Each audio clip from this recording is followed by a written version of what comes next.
Hello friends, welcome back to online Shikshan. मैं हूं आपके साथ अंजलि बालियान और आप सभी का स्वागत करती हूं।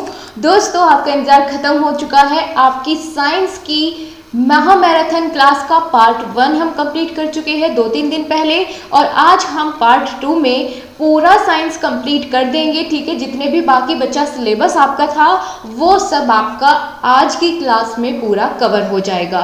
और दोस्तों, आपको जैसे मैंने वादा किया था कि 2 क्लास में हम पूरा सिलेबस खत्म करेंगे, तो एक क्लास आपकी हो चुकी है। अगर आपने महामैराथन का साइंस की पहला पार्ट नहीं देखा है तो ज़रूर देखिए। बहुत बेहतरीन तरीके से मैंने आपको हर एक चीज़ एक्सप्लेन की है। इसी तरीके से आज सेकंड पार्ट को कवर करेंगे। और हाँ गाइस, आपकी हर एक सब्जेक्ट की मैराथन क्लास अब बन चुकी है, चाहे वो प्रारंभिक शिक्षा हो, वर्तमान भारतीय समाज की हो या हिंदी की हो।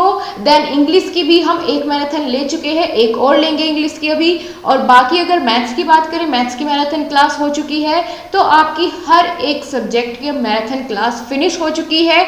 उनकी तैयारी बहुत अच्छे से करें, और मैंने आपको उनका रिवीजन करने का तरीका आपको बताया हुआ है कैसे करना है। सो गाइज, अपना रिवीजन भी आप लोग करते रहे। चलिए फिर शुरुआत करें आज की अपनी क्लास की। अगर आप में से अभी तक किसी ने लाइक नहीं किया है तो लाइक कर दीजिए, और जिसने बिना कहे कर दिया है आपको तहे दिल से बहुत बहुत धन्यवाद। चलिए दोस्तों, शुरू करें आज की अपनी क्लास को। क्या आप लोग सभी तैयार हैं? तो गाइस, जैसे कि मैं आपको हमेशा कहती हूँ, ईयरफोन लगा लीजिए और अपना एक रूम ढूंढकर उसमें बैठ जाइए जहाँ भी आप बैठकर पढ़ते हैं, ताकि वहाँ पर आपको कोई भी आकर परेशान ना कर सके बीच में। और पूरे जोश और हिम्मत के साथ क्लास में बैठेंगे एंड पूरा सिलेबस खत्म करके ही आज हटेंगे, चाहे कितना भी टाइम लगे, और कोशिश करेंगे बहुत जल्दी जल्दी कवर करने की। ओके गाइज, तो आर यू रेडी? चलिए सबसे पहले हम बात करेंगे जहाँ हमने छोड़ा था। हमारा टॉपिक यहाँ से शुरू होता है फसल चक्र। ओके, इससे पहले का सब कुछ हम कवर कर चुके हैं, हर एक बिंदु, हर एक पॉइंट। देन सबसे पहले चलिए जाने कि फसल चक्र यानी क्रॉप रोटेशन या क्रॉप साइकिल क्या होती है।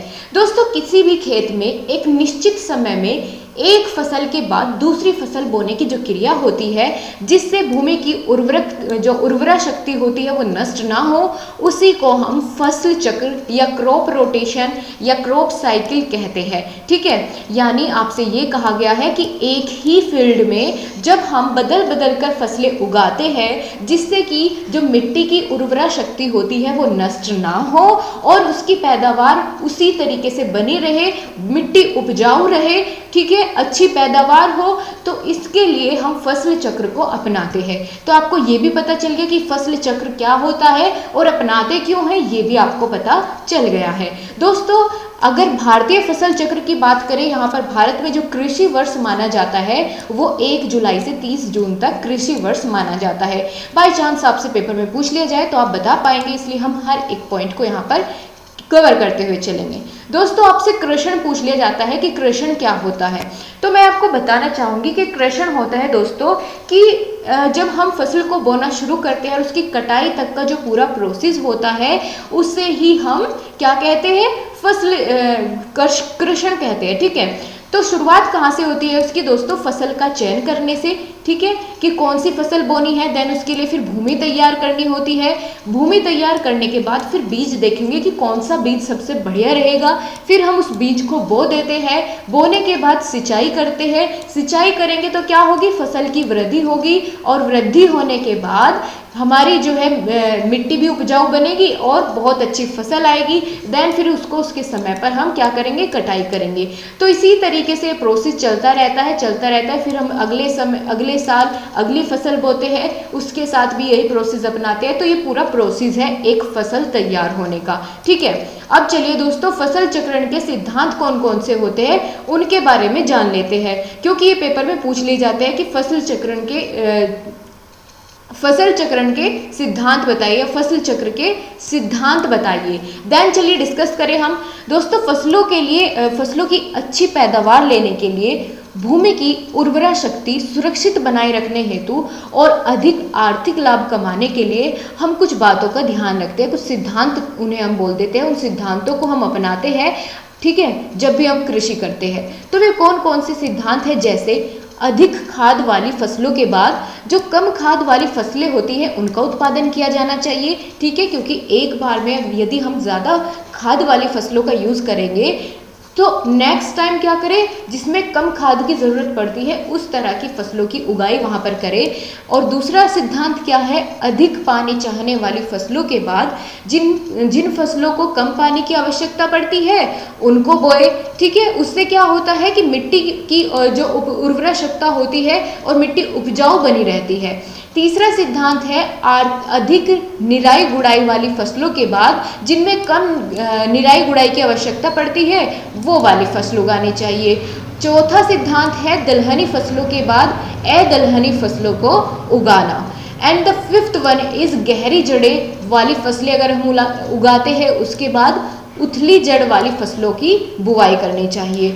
फलीदार फसल के बाद फलीहीन फसलों की बुआई करना। ये अगर हम कुछ टिप्स कह सकते हैं या फिर सिद्धांत कह सकते हैं, ये हम अगर अपनाते हैं तो उससे मिट्टी की उर्वरा शक्ति बनी रहती है और पहले की तरह मिट्टी उपजाऊ रहती है। ठीक है, तो ये सब चीज़ें हमको अपनानी चाहिए। देन अगर पूछ लिया जाए कि भाई फसल चक्र के लाभ क्या होते हैं, ठीक है, लाभ क्या होते हैं फसल चक्र के, तो बहुत अच्छा क्वेश्चन यहाँ से आपके पेपर में बन जाता है। हम चलिए लाभ जाने बहुत ही सरल और स्वच्छ भाषा में।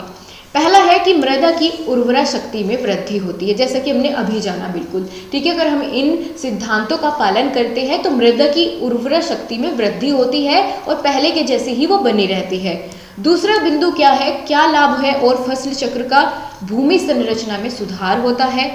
फसल के पीएच तथा क्षारीयता में सुधार होता है, पीएच वैल्यूज की मेंटेन रहती है। देन फसलों का बीमारियों से संरक्षण किया जा सकता है। ऐसे फसल का कीटों खरपतवार से संरक्षण, उत्पादन में वृद्धि होती है। तो ये सभी लाभ हो जाते हैं फसल चक्र के। ठीक है दोस्तों, तो जैसे कि मैंने आपको बताया था कि कृषण क्या होता है, पूरा मैंने उसका प्रोसेस आपको दिखाया। तो यहाँ पर मैंने कृषण की परिभाषा लिख दी है क्योंकि ये पेपर में पूछी जाती है, महत्वपूर्ण है कि कृषण क्या होता है। कई बार यहाँ से आपको क्वेश्चन बन चुका है। दोस्तों कृषण हम कहते हैं जुताई हेतु खेती की तैयारी के लिए, तैयारी से लेकर जुताई हेतु खेती की तैयारी से लेकर फसल काटने तक की जितनी भी क्रियाएं होती है वो सभी क्या कहलाती है, कृषण कहलाती है। ठीक है, जिनमें क्या क्या चीज़ें आ जाती है, जैसे जुताई करना, बुआई करना, सिंचाई करना, निराई गुड़ाई, कटाई, ओसाई, ये सभी चीज़ें इसमें आ जाती है कि जब हम एक फसल को बोने के लिए उस खेत को तैयार करते हैं वहाँ से शुरू हो जाता है कृषण, और जब तक वो तैयार नहीं हो जाती फसल, उसको काट नहीं लिया जाता, वो पूरा प्रोसेस कृषण ही कहलाया जाता है। बिल्कुल क्लियर होना चाहिए आपको हर एक पॉइंट। ठीक है, अब हम बात करेंगे दोस्तों जुताई क्या होता है, जिसको हम प्लगिंग कहते हैं। ठीक है, भूमि को फसल बोने योग्य बनाने हेतु मिट्टी को ढीला उलट पुलट करना ही जुताई कहलाता है। ठीक है, वो कैसे करते हैं, हम हल के द्वारा करते हैं, ट्रैक्टर की मदद से करते हैं, तो बहुत सारे कृषि उपकरण अपनाते हैं हम जुताई करने के लिए। और दोस्तों यही इसके लिए कहावत भी है एक, जो आप लिख भी देंगे पेपर में तो बहुत अच्छा इंप्रेशन एग्जामिनर के ऊपर पढ़ने वाला है कि बीज पड़े फल अच्छा देत जितना गहरा जोते खेत। ठीक है, यानी जितना गहरा खेत जोतोगे उतना ही अच्छा फल मिलेगा आपको। ठीक है, उतने ही अच्छे पेड़ बनेंगे, उतने ही अच्छा फल आएगा पौधों पर, उतने ही अच्छा आपकी कृषि होगी। बीज पड़े फल अच्छा देत जितना गहरा जोते खेत, तो ये आप लाइनें लिख देंगे तो 4 चांद आपकी कॉपी में लग जाने वाले हैं। देन अगर पूछा जाए जुताई की विधि क्या होती है, कोई ना कोई विधि के द्वारा तो करते हैं जुताई, तो कौन सी विधि अपनाई जाती है जुताई करने के लिए, उसके लिए एक बार हम जान लेते हैं कुछ बिंदु।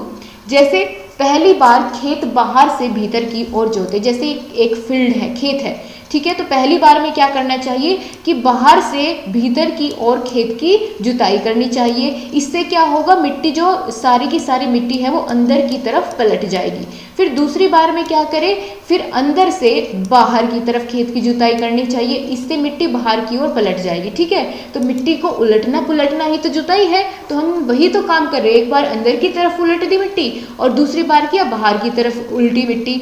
देन तीसरी बार क्या किया, खेत को समतल बना दिया। उलट पुलट करने के बाद फिर उसको समतल भी तो करते हैं ताकि उसमें फिर हम अपना बीज बो सके। ठीक है, देन अब हम बात करेंगे दोस्तों जुताई के लाभ क्या होते हैं, कौन कौन से लाभ होते हैं।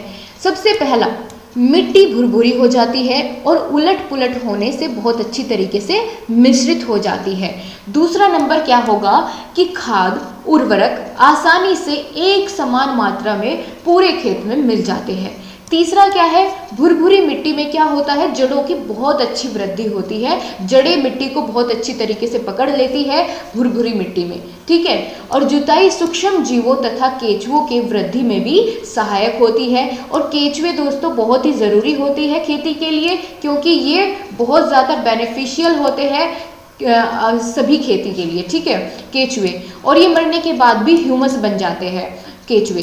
अब आगे अगर बात करें, हमने जुताई की बात कर ली, दूसरी चीज़ क्या आ जाती है, बुआई। बुआई को हम कहते हैं सोइंग। इसका मतलब होता है खेत की जुताई के बाद जब खेत में बीज बोए जाते हैं उसको ही क्या बोलेंगे, उसी प्रोसेस को तो हम बुआई कहते हैं, ठीक है। जब खेत की जुताई हमने कर ली उसके बाद दूसरा प्रोसेस जो हम अपनाएंगे कि भाई जोतने के बाद खेत को उसमें बीज बोएंगे, तो बीज बोने की जो प्रक्रिया है उसको हम बुआई कह देंगे।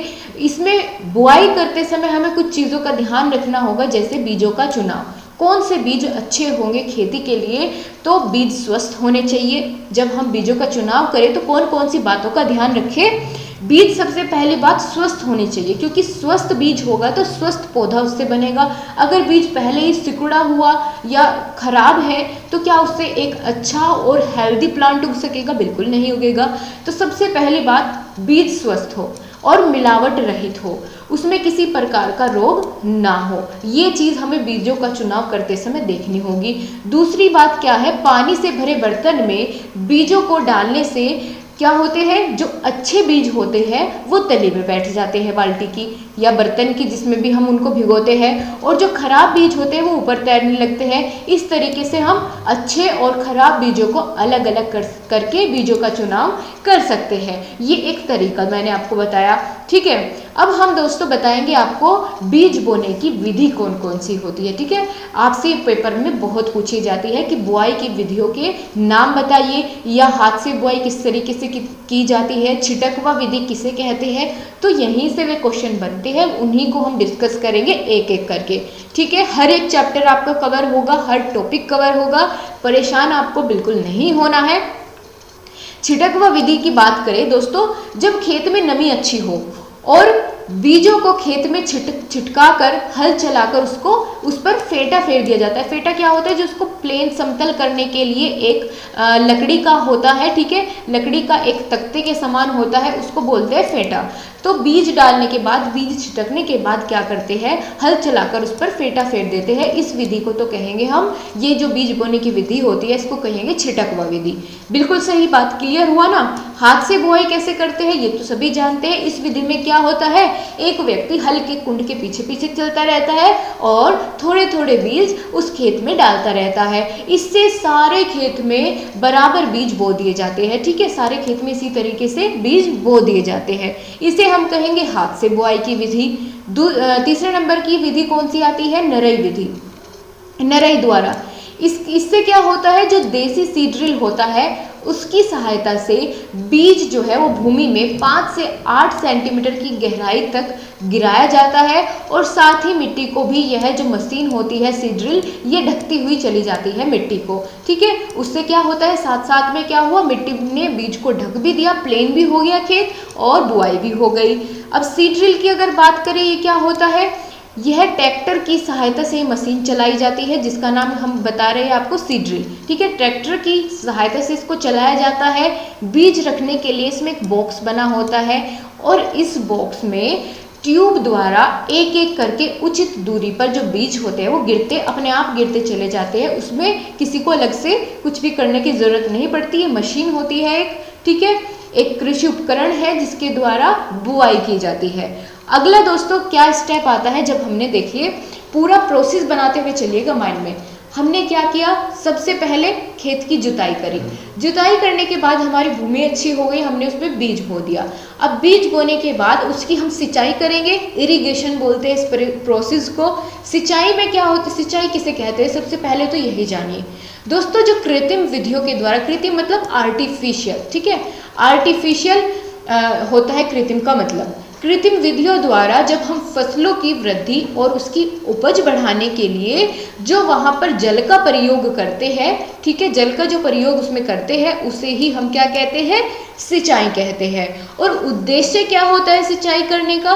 सबसे पहला उद्देश्य तो यही है कि फसल उत्पादन में अधिक से अधिक वृद्धि हो और फसल में भी वृद्धि हो, ठीक है, उत्पादन में तो हो और उसकी फसल में भी हो। देन तीसरा क्या है, मिट्टी की उर्वरा शक्ति बढ़ाने के लिए भी सिंचाई की जाती है। तो ये सभी कुछ उद्देश्य होते हैं सिंचाई करने के। लेकिन अगर पूछ लिया जाए पेपर में कि महत्व और लाभ बताइए सिंचाई के, तो हम सब क्या बताएंगे कि भाई पौधों को खाद्य पदार्थ और खनिज लवण कहाँ से मिलता है? पानी से ही तो प्राप्त होता है, तो इसीलिए उनको पानी दिया जाता है, ठीक है। और मृदा की नमी को बरकरार रखने के लिए जंगली घास कम उगती है यदि हम समय समय पर सिंचाई करते रहते हैं जब भी ज़रूरत पड़े, और धूल से होने वाले प्रदूषण पर भी नियंत्रण इससे हो जाता है। ये सभी क्या है, सिंचाई के लाभ है। दोस्तों सिंचाई करने की भी कुछ मुख्य विधियाँ होती है, उनके बारे में भी चलिए हम जान लेते हैं। कौन कौन सी विधि है सिंचाई की? तो यहाँ आप देखेंगे कि 6 विधि होती है सिंचाई की। 6 के बारे में बात करेंगे। पहली है प्रवाह विधि, ठीक है, प्रवाह विधि। दूसरी हो जाती है क्यारी विधि एंड थर्ड वन इज कुंड विधि। चौथी होती है द्रोणी एवं वलय विधि और छिड़काव विधि। छठी होती है ड्रिप विधि। तो इन सब विधियों से हम क्या कर सकते हैं, सिंचाई कर सकते हैं। आपको इनके नाम याद रखना ज़्यादा ज़रूरी है, ठीक है, नाम आपको बिल्कुल याद होने चाहिए। सो गाइज, आपने इरिगेशन करने की यानी सिंचाई करने की विधियों के बारे में जान लिया है। अब हम क्या बात करेंगे, अब हम दोस्तों मुख्य जो भी कृषि के यंत्र हैं उनके बारे में जानेंगे, ठीक है। एग्रीकल्चरल इंस्ट्रूमेंट जो होते हैं उनके बारे में बात करेंगे। दोस्तों अभी एक वर्ड का यूज़ हमने किया था जब हमने जाना था बुआई करते समय, पटेला वर्ड का यूज़ करा था हमने, ठीक है। तो उसके बारे में सबसे पहले जानेंगे ये क्या होता है। मैंने आपको वहाँ भी थोड़ा सा हिंट इसके बारे में दे दिया था, अब थोड़ा सा एक्सप्लेन कर लेते हैं। दोस्तों लकड़ी का एक समतल तख्ते से बना हुआ, दोनों किनारों के पास इसके एक कुंडी लगी होती है और मिट्टी को भुरभुरी करने के बाद भूमि समतलीकरण करने में ये प्रयुक्त किया जाता है, इसका यूज़ किया जाता है। और जो बीजों की छिटकवा विधि होती है उसमें इसको यूज़ किया जाता है। आप यहाँ इमेज में देख सकते हैं, दिखने में कुछ इस प्रकार का होता है। क्या काम आता है? मिट्टी को समतल करने के लिए, ठीक है। जब मिट्टी को समतल करने की बारी आती है तो हम पटेला का यूज़ करते हैं, इसको पाटा भी कहते हैं, ठीक है। अगला जो यंत्र के बारे में जानेंगे हम, कृषि उपकरण के बारे में जानेंगे, वह है बखर। ये क्या होता है? ये दोस्तों 50 से 65 सेंटीमीटर लंबी लोहे की चौड़ी पट्टी होती है। उससे क्या होता है, भूमि समतलीकरण में प्रयुक्त होता है ये भी बखर भी, और घास काटने में, मिट्टी को पलटने में भी इसका यूज़ किया जाता है, ठीक है। आपको पता चल गया दोस्तों, क्वेश्चन ऐसे भी बन जाता है आपके पेपर में। वेरी शॉर्ट में अगर बात करें तो इस तरीके से पूछा जा सकता है कि किन्हीं भी 4 प्रमुख कृषि उपकरणों के नाम बताइए। तो आपको नाम तो ध्यान रखना ही है, नाम तो 4 के याद रखने आपको ज़रूरी है। उसके बाद ये एक बार आप इनका माइंडसेट से थोड़ा सा बना लीजिए, इमेज अपने माइंड में बना लीजिए कि किसका क्या काम है। अगर आए तो आप उनको बहुत आसानी से बता पाए, ठीक है। तीसरा उपकरण क्या है? रेक। यहाँ आप देख सकते हैं इसको, यहाँ इमेज में आप देख सकते हैं, ये है क्या है? रेक। जुताई के समय जो निकली हुई घास होती है उसको एकत्र करने में इसका काम किया जाता है, ठीक है। इस काम के लिए इसको यूज़ किया जाता है रेक को। मिट्टी के समतलीकरण में जो झुके हुए दांत होते हैं, ये इसमें एक क्या होता है, एक तख्ते पर झुके हुए दांत लगे होते हैं और एक बांस का डंडा लगा होता है ऐसे, ठीक है। ये दांत लगे होते हैं, इनकी मदद से क्या करते हैं, जो कटी हुई घास होती है उसको इकट्ठा करने में ये मदद करता है। चौथा उपकरण आ जाता है देसी हल। देसी हल एक साधारण हल है और 7 से 10 सेंटीमीटर गहराई तक मिट्टी को भेदता है। लकड़ी का बना होता है ये, इसका हत्था, ठीक है, और बैलों द्वारा इसको खींचा जाता है। जो पुराने जमाने के हल होते थे, आपने अगर देखा भी हो तो वही होते थे देसी हल, ठीक है, जिनमें बैलों की आवश्यकता पड़ती थी। आगे बात करें मेस्टन हल, ये जो है उन्नतशील हल है, मतलब नए जमाने का है, उन्नतशील हल है, वर्तमान में अत्यधिक प्रयुक्त और मिट्टी पलटने के का कार्य करता है। ऊपर की मिट्टी को नीचे और नीचे की मिट्टी को ऊपर पलटने का कार्य ये मेस्टन हल करता है। उन्नतशील हल है, वर्तमान में अत्यधिक प्रयुक्त किया जाता है। अगला क्या है, फावड़ा। इसके बारे में सब लोग जानते होंगे, ठीक है। फावड़ा, इसमें एक लकड़ी का हत्था लगा होता है और ये लोहे का बना होता है। इसका एक किनारा पतला और धारदार होता है, ठीक है, जिसे मिट्टी को काटने और उठाने में यूज किया जाता है। उसे हम क्या कहते हैं, फावड़ा कहते हैं।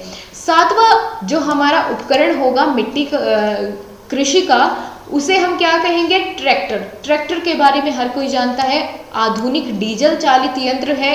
हल एवं पाटा लगा होता है इसमें। जब हम खेती करते हैं तो खेत की जुताई हेतु सर्वाधिक उपयुक्त ये यंत्र होता है, जिसे हम क्या कहते हैं, ट्रैक्टर के नाम से जानते हैं। अब दोस्तों हमने इतना जान लिया, इसके बाद हम जानेंगे मृदा अपरदन, ठीक है। मृदा अपरदन क्या होता है, कैसे होता है, सब कुछ डिस्कस करेंगे। सबसे पहले तो इसकी डेफिनेशन जानेंगे। दोस्तों मृदा अपरदन की अगर बात करें तो भूमि की जो सबसे ऊपर वाली सतह होती है वह जब पानी या हवा के कारण एक जगह से दूसरी जगह चली जाती है, उसे ही हम क्या कह देते हैं, मृदा अपरदन या फिर मिट्टी का कटाव, सोयल इरोजन इंग्लिश में कहते हैं, ठीक है। जब जो भूमि की सबसे ऊपर वाली परत होती है वो पानी के बहाव के कारण या हवा के कारण एक जगह से दूसरी जगह उड़कर या बहकर चली जाती है, उसे ही हम मृदा अपरदन या मिट्टी का कटाव कहते हैं। दोस्तों मृदा अपरदन के 4 प्रकार होते हैं जो महत्वपूर्ण है। कौन कौन से, पवन अपरदन, परतदार अपरदन, नदी का अपरदन और अवनालिका अपरदन। पवन अपरदन यानी जो मिट्टी हवा के द्वारा मिट्टी का कटाव होता है, तेज हवा के कारण मिट्टी बह जाती है, उड़ जाती है, उसको पवन अपरदन कहेंगे, ठीक है। परतदार अपरदन जो भूकंप की वजह से ऊपरी परत खिसक जाती है वो परत अपरदन। नदी का यानी नदी के तेज बहाव के कारण मिट्टी का अपरदन होता है, उसे नदी का अपरदन कहते हैं। अवनालिका अपरदन यानी जब हम खेत में नालियाँ बनाते हैं पानी को एक जगह से दूसरी जगह पर भेजने के लिए, तो वहाँ पर छोटी छोटी अवनालिकाएं बन जाती है मिट्टी का कटाव होने से, तो ये वो वाला होता है, ठीक है। अब हम बात करेंगे दोस्तों, मृदा अपरदन जान लिया कैसे होता है, कौन कौन से तरीके हैं। अब दोस्तों क्या मृदा संरक्षण भी किया जा सकता है, उसको सेफ भी रखा जा सकता है कि मिट्टी का कटाव ना हो। मृदा संरक्षण कहते किसे है, तो मृदा संरक्षण को इंग्लिश में तो अगर हम जाने तो सोयल कंजर्वेशन होता है, और ये वे विधियाँ होती है जिनके द्वारा मिट्टी को अपने स्थान से हटने से रोका जा सकता है, ठीक है। वे विधियाँ जिनके द्वारा क्या होता है, मिट्टी को एक स्थान से हटने से रोका जा सकता है, और इसकी काफ़ी सारी विधियाँ होती है जिनको अगर हम अपनाएं तो उससे क्या होगा, मृदा अपरदन नहीं होगा, ठीक है। सबसे पहला अगर पॉइंट देखें, सबसे आसान जो है कि वनों की संरक्षा करना। अगर वन होंगे हर जगह, ज़्यादा जगह पर वन होंगे यानी खूब सारे पेड़ पौधे होंगे, तो उससे क्या होगा, उससे मिट्टी का कटाव बहुत कम होगा, मिट्टी का अपरदन बहुत कम होगा। क्यों? क्योंकि जो पेड़ों की जड़ें होती है ना, वो मिट्टी को जकड़ कर रखती है, जिससे मिट्टी हवा के द्वारा या पानी के तेज बहाव के कारण क्या होती है, एक जगह से दूसरी जगह नहीं जा सकती। क्यों नहीं जा सकती? क्योंकि पेड़ की जो जड़ें होती है वो उसको जकड़ कर रखती है, उसको कहीं भी नहीं जाने देती। तो वनों की रक्षा करेंगे हम, खूब सारे पेड़ लगाएंगे तो मिट्टी का कटाव होने से बच सकता है। दूसरा क्या है, वृक्षारोपण। ये तो वही है कि ज़्यादा से ज़्यादा पेड़ लगाने। तीसरा क्या है, बंद बनाना, कि जहाँ आपको लगता है कि यहाँ पर पानी तेज बहाव के साथ आ सकता है, वहाँ पर बंद बना दीजिए। बाढ़ का नियंत्रण करना, पुल बनाकर या कैसे भी, और अत्यधिक चराई पर रोक लगाना, क्योंकि दोस्तों जो बड़े बड़े मैदान होते हैं वहाँ पर जो छोटी छोटी घास उगी होती है उस पर यदि चराई हो ज़्यादा, तो ज़्यादा चराई होने से क्या होता है, वहाँ की मिट्टी भी अपरदन होने लगती है, एक जगह से दूसरी जगह हवा के द्वारा या पानी के द्वारा ट्रांसफर होने लगती है। और परतदार व सीढ़ी कृषि, क्योंकि दोस्तों परतदार और सीढ़ी कृषि से यहाँ क्या समझते हैं आप, कि जो ढलान वाले खेत होते हैं, इस तरीके से आप इधर समझिए, जो ढलान वाले खेत होते हैं इनमें यदि हम कोई भी फसल उगाए तो अगर इनमें हम पानी डालें तो क्या होगा, सारा पानी बह के इस तरीके से नीचे आ जाएगा और उसके साथ साथ मिट्टी भी आएगी।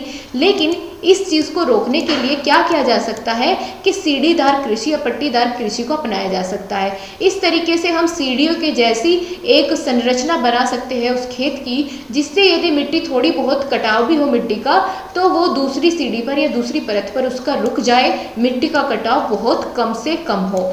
उसकी रोकथाम के लिए हम ये अपना सकते हैं ये विधियाँ। ठीक है, आपका ये चैप्टर बिल्कुल यहाँ पर हो जाता है फिनिश। अगर दोस्तों आपको क्लास पसंद आ रही है तो लाइक ज़रूर कर दीजिए और एक बार अपने सभी फ्रेंड्स के पास शेयर ज़रूर कर दीजिए ताकि हर किसी को इसका लाभ मिल सके।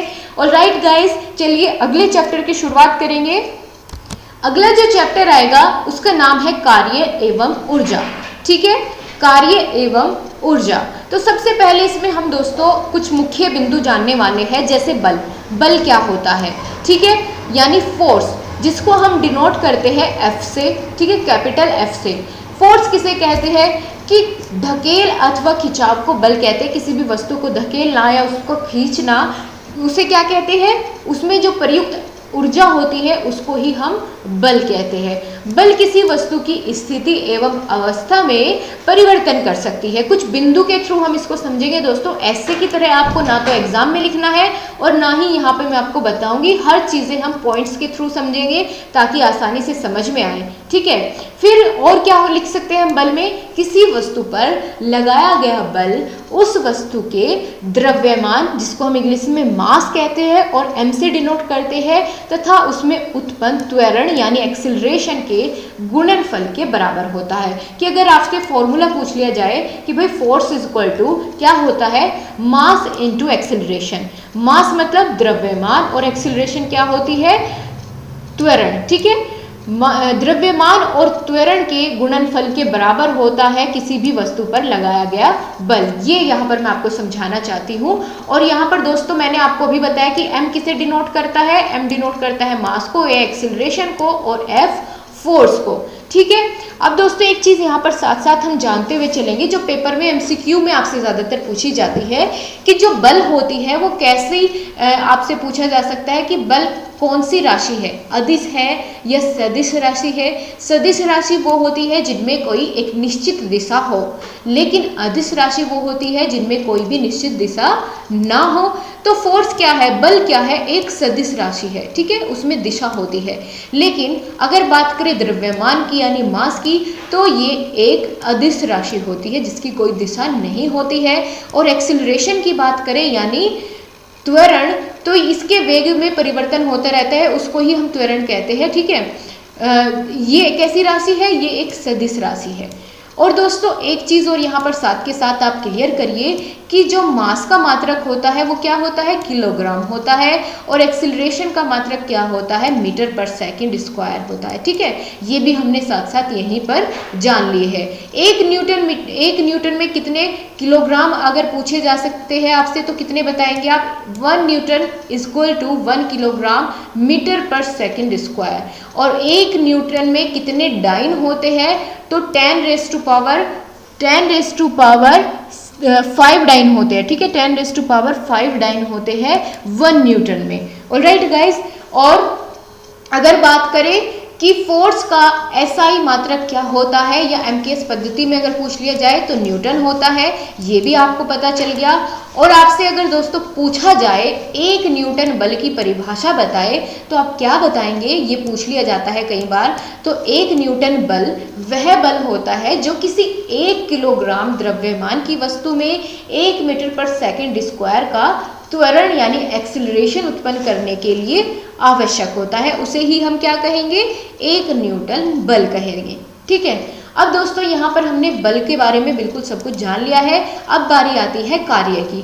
कार्य को हम इंग्लिश में क्या कहते हैं, वर्क, इसीलिए हम इसको W से डिनोट करेंगे। जब फॉर्मूला आगे लिखेंगे तब आपको पता चल जाएगा क्या होता है कार्य।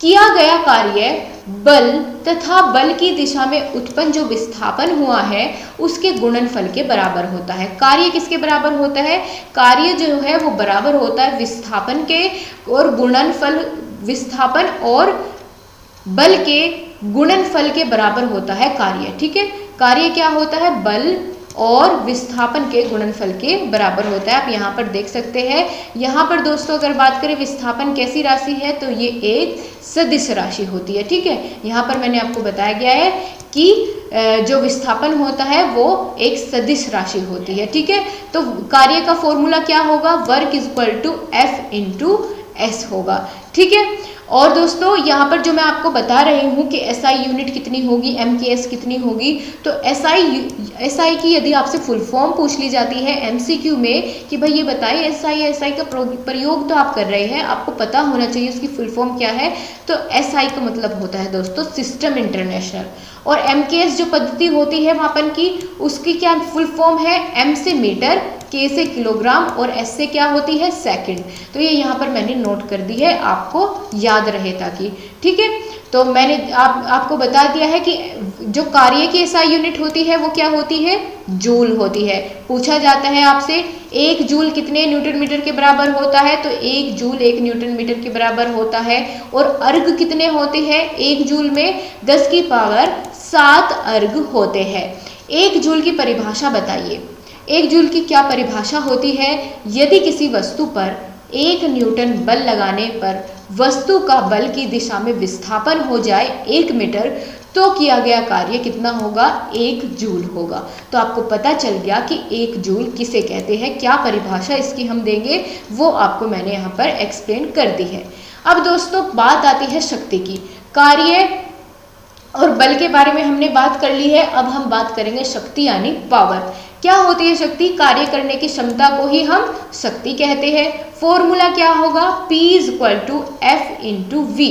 ठीक है, V मतलब वेलोसिटी, F से क्या होगा, फोर्स यानी बल, और P से क्या होगा, पावर है ही। ये मैंने यहाँ पर लिख भी दिया है। P से आप क्या समझते हैं, शक्ति यानी पावर, F से फोर्स यानी बल, V से वेलोसिटी यानी वेग। ठीक है, अब यहाँ पर दोस्तों अगर पूछ लिया जाए 1 वोल्ट में कितने जूल सेकंड होते हैं, तो 1 जूल, और उसमें 1 वोल्ट में ही 1 न्यूटन मीटर पर सेकंड भी होते हैं। ठीक है, तो यहाँ पर दोस्तों अब हम देखने वाले हैं कि मशीन की शक्ति कितनी होती है। ठीक है, अश्व शक्ति की अगर बात करें 1 HP में कितनी शक्ति होती है, HP से क्या समझे, HP डिनोट करता है दोस्तों हॉर्स पावर को। 1 हॉर्स पावर कितने वॉट के बराबर होती है, यहाँ से बहुत बढ़िया क्वेश्चन आपके पेपर में बनता है। 1 horsepower is equal to 746 watt. 1 horsepower बराबर होती है 746 वोट के। और 1 किलो वोट घंटा अगर पूछ लिया जाए तो 3.6 इंटू 10⁻⁶ जूल के ये बराबर होती है। क्लियर हुआ इतना। अब हम दोस्तों जानने वाले हैं कि शक्ति के मात्रक कौन कौन से होते हैं, तो हम इसको वोट में भी माप सकते हैं, किलो वोट, मेगा वोट, अश्व शक्ति में भी हम इसको माप सकते हैं। कार्य और ऊर्जा के मात्रक अगर देखिए वोट सेकंड, किलोमीटर घंटा, वोट घंटा में भी हम इसको माप सकते हैं। अब सबसे महत्वपूर्ण बात यहाँ पर आती है ऊर्जा यानी एनर्जी, जिसको हम ई से डिनोट करते हैं। अभी थोड़ी देर पहले मैंने आपको क्या बताया कि ऊर्जा एक अदिश राशि है। ठीक है, अदिश राशि है जिसकी कोई दिशा नहीं होती है। तो चलिए सबसे पहले ऊर्जा जानते हैं किसे कहेंगे।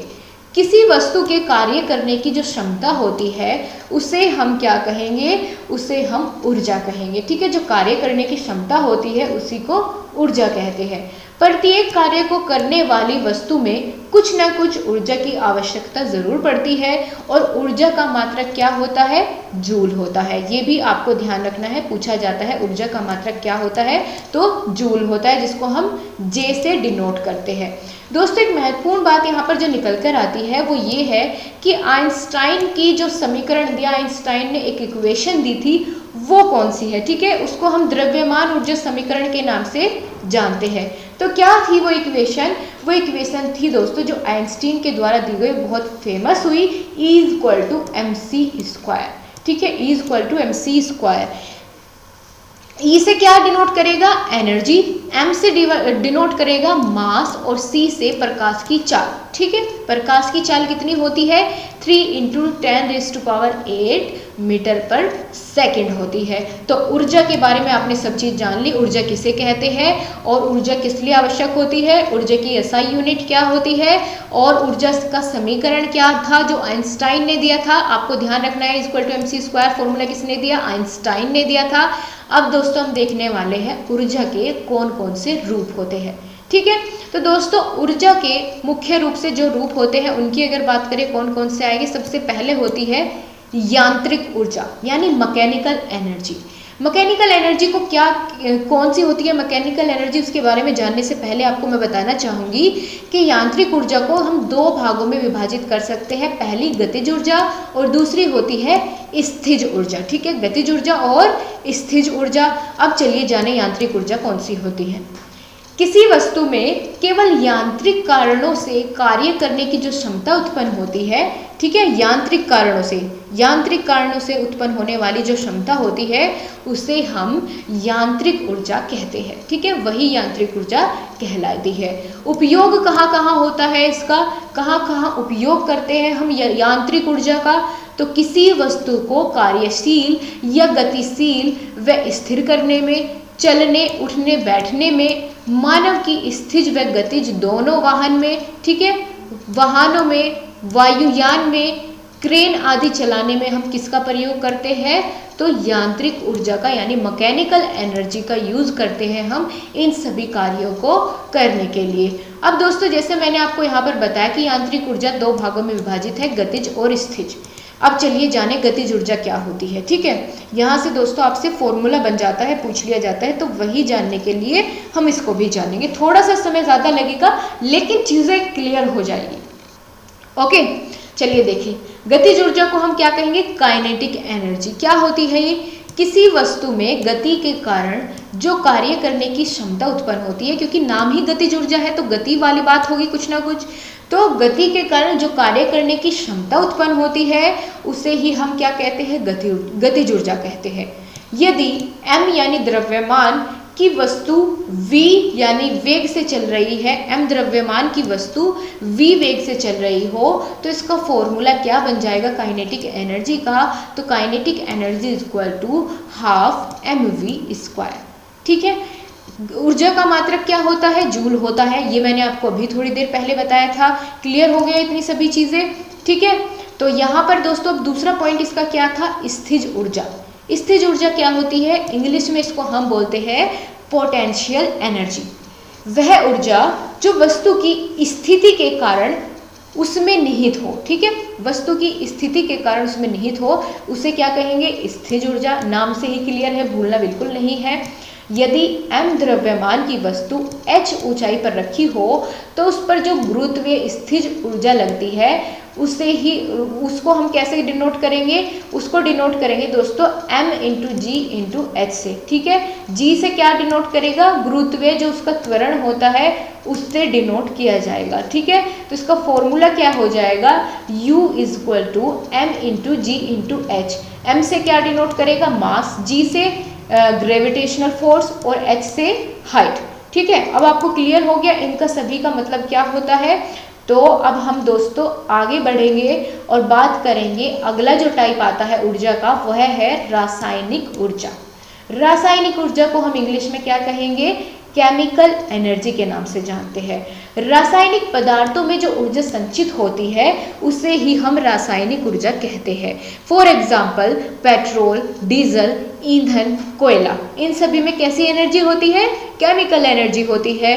और उपयोग कहाँ करते हैं इनका दोस्तों, केमिकल एनर्जी अगर एक और तरीके से आप देखा जाए, इनका प्रयोग किस लिए करते हैं, आप ईंधन के रूप में करते हैं इन सभी का प्रयोग। ठीक है ना, और जो प्रकाश संश्लेषण की क्रिया होती है उसमें भी रासायनिक ऊर्जा होती है। प्रकाश संश्लेषण की क्रिया में कौन सी ऊर्जा पाई जाती है, तो उसमें भी रासायनिक ऊर्जा होती है। ये क्वेश्चन बहुत ही इम्पोर्टेंट है।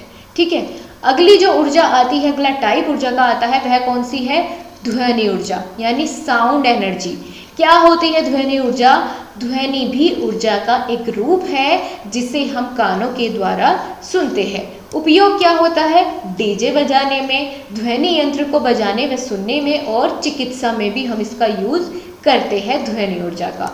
ऑलराइट गाइस, फोर्थ टाइप क्या होता है एनर्जी का, तो वह है लाइट एनर्जी यानी प्रकाश ऊर्जा। प्रकाश ऊर्जा दोस्तों दृष्टि के संवेदन का कारण होती है, ठीक है, क्योंकि लाइट नहीं होगी तो आप देख कैसे पाएंगे। तो दृष्टि के संवेदन का कारण ही प्रकाशीय ऊर्जा होती है।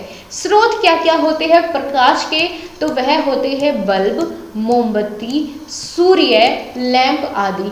सूर्य की अगर बात करें तो ये संपूर्ण ऊर्जा का स्रोत है। जितनी भी ऊर्जा ब्रह्मांड में है उसकी ऊर्जा का स्रोत कौन है, सूर्य है, ठीक है।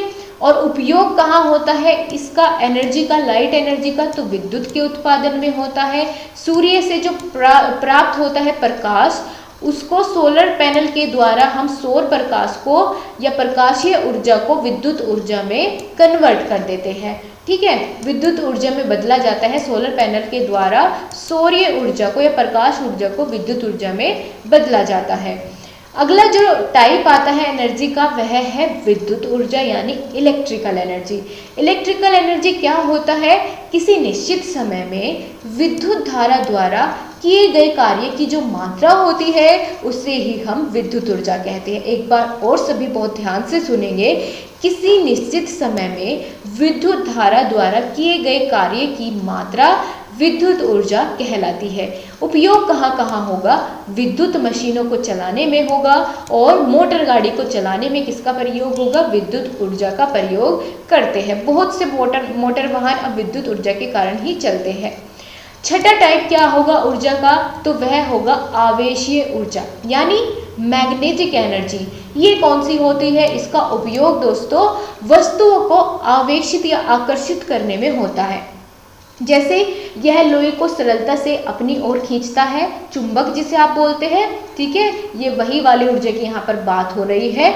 इसका उपयोग कहाँ करते हैं, उपयोग जानना जरूरी है, पूछ लिया जा सकता है। तो टेलीफोन के रिंगर के रूप में यूज करते हैं हम आवेशीय ऊर्जा का।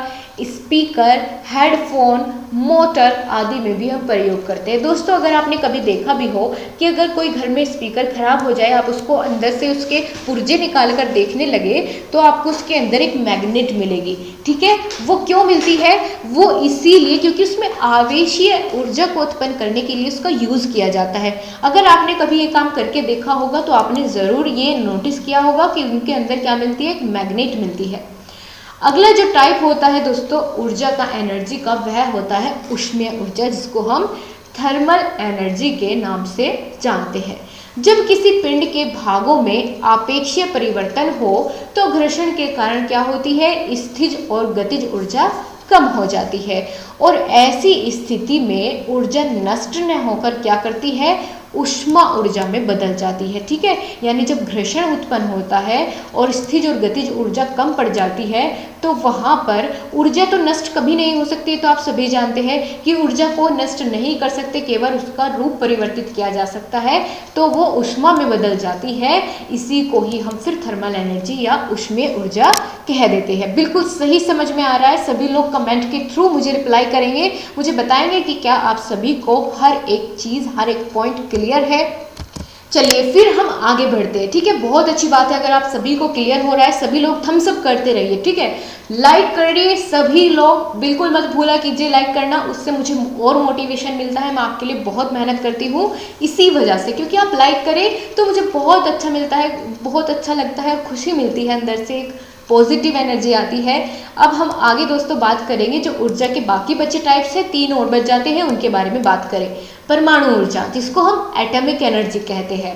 रासायनिक ऊर्जा पदार्थ के अणुओं में छिपी होती है। कहाँ छिपी होती है रासायनिक ऊर्जा, पदार्थ के अणुओं में छिपी होती है, जिसमें भारी मात्रा में ऊर्जा होती है, उसे ही हम एटॉमिक ऊर्जा कह देते हैं, जो अणुओं के पदार्थ के अंदर छिपी होती है। ताप ऊर्जा यानी हीट एनर्जी क्या होती है, भाप की तापीय ऊर्जा का कारण ही जो भाप की तापीय ऊर्जा होती है उसके कारण ही क्या होता है, जो बीकर में यदि हम पानी गर्म करें तो पानी गर्म करने पर पानी के अणु गतिज ऊर्जा में आ जाते हैं और पानी उबलने पर क्या होता है, फिर उसका जो ढक्कन होता है वो ऊपर नीचे उठने और गिरने लगता है। वो किस वजह से होता है, वो दोस्तों हीट एनर्जी की वजह से होता है। और लास्ट वन जो इसका टाइप बचता है वह है सौर ऊर्जा यानी सोलर एनर्जी। सोलर सेल का प्रयोग कर हम सूर्य के प्रकाश को विद्युत ऊर्जा में परिवर्तित करने के लिए करते हैं। ये आप सभी जानते हैं सोलर सेल का प्रयोग किस लिए करते हैं कि जो सूर्य का प्रकाश होता है, प्रकाशीय ऊर्जा को हम विद्युत ऊर्जा में बदलने के लिए प्रयोग करते हैं, और जिसका प्रयोग उपग्रहों को ऊर्जा प्रदान करने में भी होता है, सौर ऊर्जा का प्रयोग। ठीक है दोस्तों, अब ये चैप्टर यहाँ पर हमारा हो गया है फिनिश। आगे बढ़े दोस्तों, जो चैप्टर अब शुरू होने वाला है ये बहुत ही बेहतरीन और मनोरंजन वाला चैप्टर है। ठीक है, बहुत मज़ा आता है इसको पढ़ने में, और मैंने आपको इस सरल मशीन यानी सिंपल मशीन चैप्टर इतना अच्छे से क्लियर कराया है, बिल्कुल लाइव एग्जांपल्स के साथ। ठीक है, प्रैक्टिकली मैंने ये चैप्टर आपको कवर कराया है बहुत मेहनत से। अगर आपने देखा है तो कमेंट बॉक्स में ज़रूर बताइएगा, इसमें आपकी कोई प्रॉब्लम नहीं रहनी चाहिए। तो हम यहाँ पर इसको मोटा मोटा कवर करेंगे। ठीक है, डिटेल में मैं इसको कवर कर चुकी हूँ, यहाँ पर हम इसको मोटा मोटा लेकर के चलेंगे, लेकिन मोटा मोटी समझने में भी हम ऐसे कवर करेंगे कि इससे बाहर फिर भी आपका कोई क्वेश्चन नहीं जाएगा। लेकिन अगर कॉन्सेप्ट समझना है तो फिर वो उसी क्लास में आपको ज़्यादा बेहतर तरीके से समझ में आएगा। उसका लिंक मैं आपको इसके बाद में प्रोवाइड कर दूंगी, अगर आप देखना चाहेंगे तो आपका टाइम बहुत यूटिलाइज होगा अगर आप देखेंगे, जिंदगी भर नहीं भूलेंगे। अब की तो बात छोड़ ही दीजिए, आप रटने की तो ज़रूरत कुछ भी नहीं पड़ेगी। अब हम दोस्तों चलिए जाने, ज़्यादा बातें नहीं करेंगे, सरल मशीन यानी सिंपल मशीन क्या होती है। दोस्तों, सरल मशीन हम उसे कहते हैं कोई भी ऐसी युक्ति या साधन जिसके माध्यम से हम किसी भी कार्य को बहुत ही सुविधा और सरलता से करते हैं और उसमें बहुत कम समय लगता है, उसे ही हम सरल मशीन कह देते हैं। कोई भी ऐसी युक्ति या साधन जिसके माध्यम से किसी भी कार्य को सुविधा और सरलता और कम समय में किया जा सके, उसे हम सरल मशीन कहते हैं। उदाहरण जाने इसके, जैसे चिमटा हो गया, चिमटे से क्या कर सकते हैं हम, रोटी सेकते हैं। ठीक है, तो उससे काम जो है वो कम समय में हो रहा है और सरलता से हो रहा है। अगर चिमटा ना होता तो हाथ जलते, ठीक है, मम्मियों के हाथ जलते उसमें खाना पकाने में, तो चिमटे की मदद से काम सरल हो गया। ठीक है, और देखने में भी बहुत सिंपल है, जैसे कैंची, ठीक है ना, कपड़ा काटना आसान हो गया, हथौड़ा, हैंडपंप इत्यादि, ये सभी उदाहरण हैं सरल मशीन के। लेकिन अगर आपसे पूछ लिया जाए कि भाई सरल मशीन तो आपने बता दिया क्या होती है, तो ये भी बता दीजिए जटिल मशीन क्या होगी। तो दोस्तों, जब हम कई सारी सरल मशीनों को मिला दे एक साथ में, तो जटिल मशीन का निर्माण हो जाता है।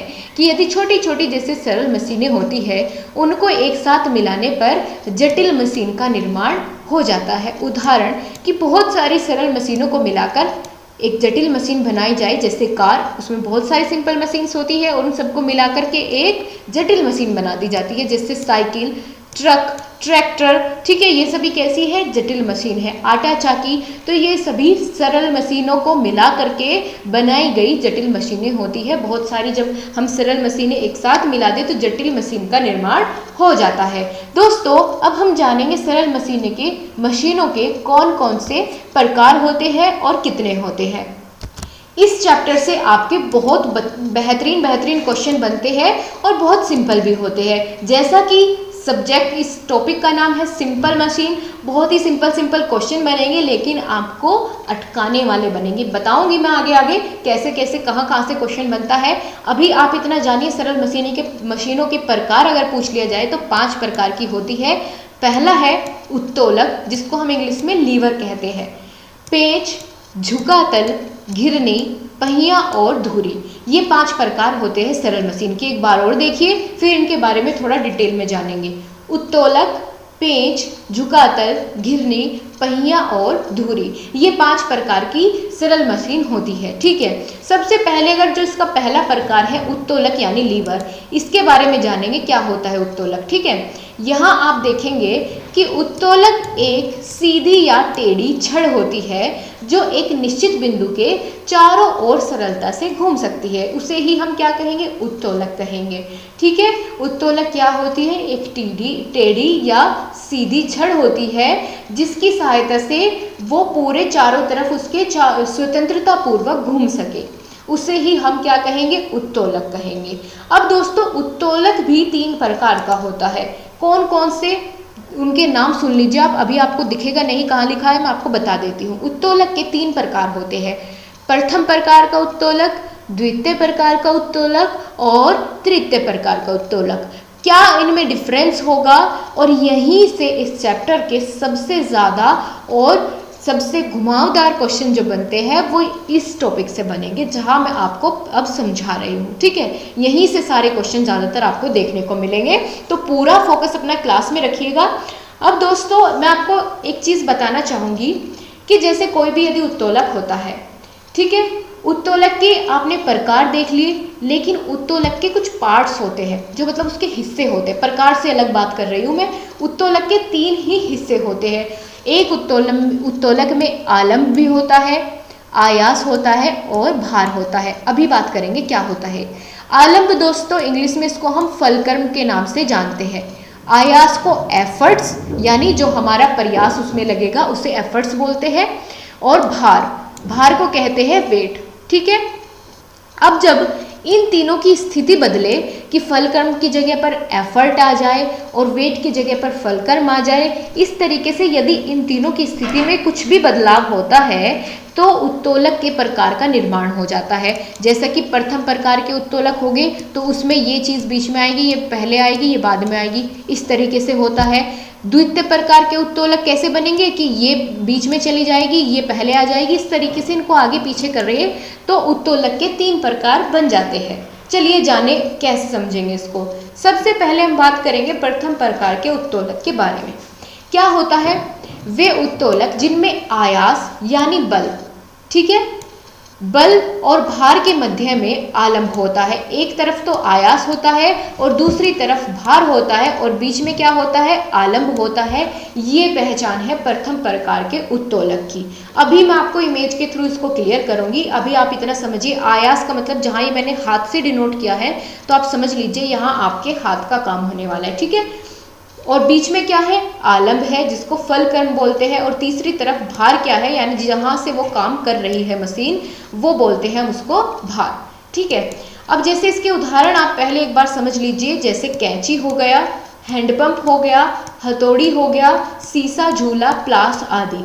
एक बात दोस्तों मैं यहाँ पर आपको क्लियर करना चाहूँगी कि जितने एग्जाम्पल मैं कर सकती थी आपके लिए, वो सभी एग्जाम्पल मैंने यहाँ पर नोट कर दिए हैं, क्योंकि इसके एग्जाम्पल से यानी उदाहरण से ही क्वेश्चन पूछे जाते हैं। कैसे, वो ऐसे कि सीसा झूला किस प्रकार का उत्तोलक है, प्रथम, द्वितीय, तृतीय या इनमें से कोई नहीं।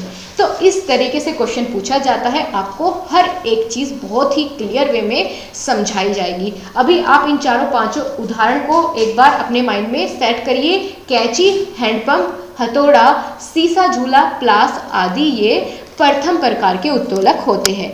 अब यहाँ पर इस इमेज में आप देखेंगे, चलिए दोस्तों इस इमेज में देखते हैं कि प्रथम प्रकार के उत्तोलक कौन कौन से होते हैं। अभी जैसे मैंने आपको एग्जाम्पल बताया, ठीक है, कि प्रथम प्रकार के उत्तोलक में क्या होता है, बीच में क्या होता है, फलक्रम होता है, ठीक है, और एक तरफ क्या होता है, एफर्ट्स होते हैं, और दूसरी तरफ भार होता है।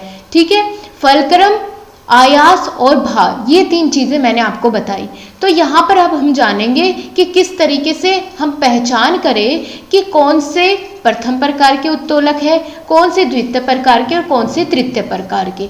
अब दोस्तों यहाँ पर आप देखिए कि सबसे पहले जहाँ से हम उसको पकड़ते हैं, ठीक है, किसी भी वस्तु को कार्य करने के लिए हम पकड़ते हैं, जैसे सीजर में आप देखेंगे कि जैसे हम यहाँ से उसको पकड़ेंगे तो ये क्या होगा, ये होगा उसका आयास। ठीक है, जहाँ से हम उस वस्तु को पकड़ेंगे ये उसका आयास है। तो आपको पता चल गया कि आयास कहाँ है, आयास इस कोने पर है। फिर दोस्तों जहाँ से वो एक पेंच के द्वारा जुड़ी होती है और जिसकी सहायता से वो चारों तरफ घूम सकती है, मूव कर सकती है, उसको हम कहेंगे आलम्ब यानी फलक्रम। ठीक है, तो यानी बीच में क्या हुआ, यहाँ पर आलम्ब हुआ, और तीसरी तरफ क्या बचता है जहाँ से हम उसको उससे कार्य करते हैं, वो होता है भार। ठीक है, वो क्या होता है, उस वस्तु का भार होता है। तो जब बीच में यहाँ पर आपको आलम्ब मिल जाए, ठीक है, तो वो किस प्रकार के उत्तोलक हो गए, वो प्रथम प्रकार के उत्तोलक हो गए। इसी प्रकार से आप देखिए आलम्ब यानी जहाँ से वो मूव कर सकती है, घूम सकती है चारों तरफ, वो बीच में है, बीच में है आलम्ब, तो इसका मतलब आप समझ जाइए कि प्रथम प्रकार का उत्तोलक है। ठीक है, अब ये सीसा झूला ये होता है जो आप यहाँ पर देख रहे हैं। ठीक है, इसमें भी बीच में यहाँ पर ये मूव कर सकती है चारों तरफ, बीच में आलम्ब है, तो ये प्रथम प्रकार का उत्तोलक है। तो ये जितने भी एग्जाम्पल आप इसमें देख रहे हैं इन सभी में यही चीज़ आपको कॉमन मिलेगी। ठीक है, यही चीज आपको देखनी है और पहचान करनी है कि कौन से प्रकार का उत्तोलक है। अब चलिए हम नेक्स्ट टाइप देखेंगे। जो मैंने आपको इमेज के थ्रू बताया वही सब चीज़ें यहाँ पर मैंने लिखी हुई है कि एक तरफ आयास होता है जहाँ से हम पकड़ते हैं, बीच में आलंब होता है जिसकी मदद से वो घूम सकती है चारों तरफ, और दूसरी तरफ भार होता है। ठीक है, तो जब इन तीनों की स्थिति ऐसी हो, आपको बस इनकी स्थिति याद रखनी है और आपको पता चल जाएगा कौन से प्रकार का उत्तोलक है। तो यहाँ तो बीच में क्या था, आलंब था। अब चलिए अगला प्रकार देखेंगे और कंपैरिजन करेंगे दोनों के बीच में। द्वितीय प्रकार के उत्तोलक में क्या होता है, इसमें मध्य में भार होता है। जहाँ पहले आलंब था, इस बार वहाँ मध्य में क्या हुआ, भार हुआ। तो मध्य में भार आते ही ये बन जाता है द्वितीय प्रकार का उत्तोलक। अब कौन कौन से ऐसे उदाहरण हैं जिसमें बीच में भार होता है, जैसे ट्रॉली। ठीक है, ट्रॉली। दूसरा क्या है, नाव की पतवार, बीच में भार होता है। तीसरा क्या होता है, नींबू निचोड़ने की जो मशीन होती है वो, और कूड़ा ढोने वाली जो मशीन होती है वह भी, बोतल का ढक्कन खोलने वाला जो यंत्र होता है वह भी द्वितीय प्रकार का उत्तोलक होता है। और इनमें जो सबसे ज़्यादा पूछा जाता है पेपर में वो है ये वाली चीज़, नींबू निचोड़ने वाली मशीन। इसका नाम बदल के पेपर में दिया जाता है सरोता।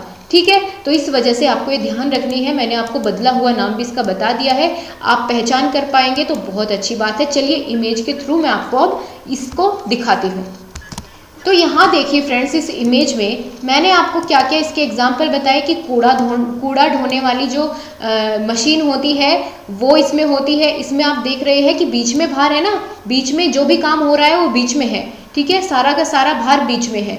अब नींबू निचोड़ने वाली जो मशीन होती है उसमें नींबू कहाँ रखा जाता है, बिल्कुल उसके बीचों बीच रखा जाता है। और दूसरी तरफ क्या होता है, एक तरफ से तो हम उसको पकड़ते हैं और दूसरी तरफ क्या होता है, वो पेंच होता है जिसको हम आलंब बोलते हैं। ठीक है, एक तरफ आलंब, एक तरफ आयास, और बीच में क्या हो जाता है, भार हो जाता है। तो ये सभी मशीन जितनी मैंने आपको बताई, जो बोतल का ढक्कन खोलने वाली मशीन होती है वह भी, ये सभी क्या होती है, ये सब होते हैं द्वितीय प्रकार के उत्तोलक। समझ में आ गई बात। अब हम दोस्तों इसी तरीके से तृतीय प्रकार के उत्तोलक के बारे में जानेंगे। ठीक है, तृतीय प्रकार के उत्तोलक में क्या होगा, इस बार क्या था, बीच में भार आया था, और पहले में क्या था, पहले प्रकार के उत्तोलक में बीच में आलंब था। इस बार बची क्या चीज, आयास। तो इस बार हम आयास को बीच में रखेंगे, यानी पकड़ने का काम इस बार बीच से होगा। जहां हमारा हाथ होगा जिससे हम उसको पकड़ेंगे और काम करेंगे उस मशीन को, वो बीच में होगा। आयास इस बार बीच में लगने वाला है। तो समझ जाइए कौन कौन से ऐसे उदाहरण आपके होने वाले हैं, जैसे फावड़ा।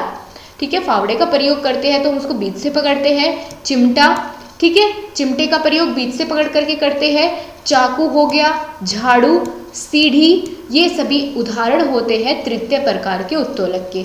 आई होप आपको ये बहुत अच्छे से अब समझ में आ गया होगा। ठीक है, अब दोस्तों अगर इसका दूसरा टाइप डिस्कस करें सरल मशीन का, तो वह है घिरनी।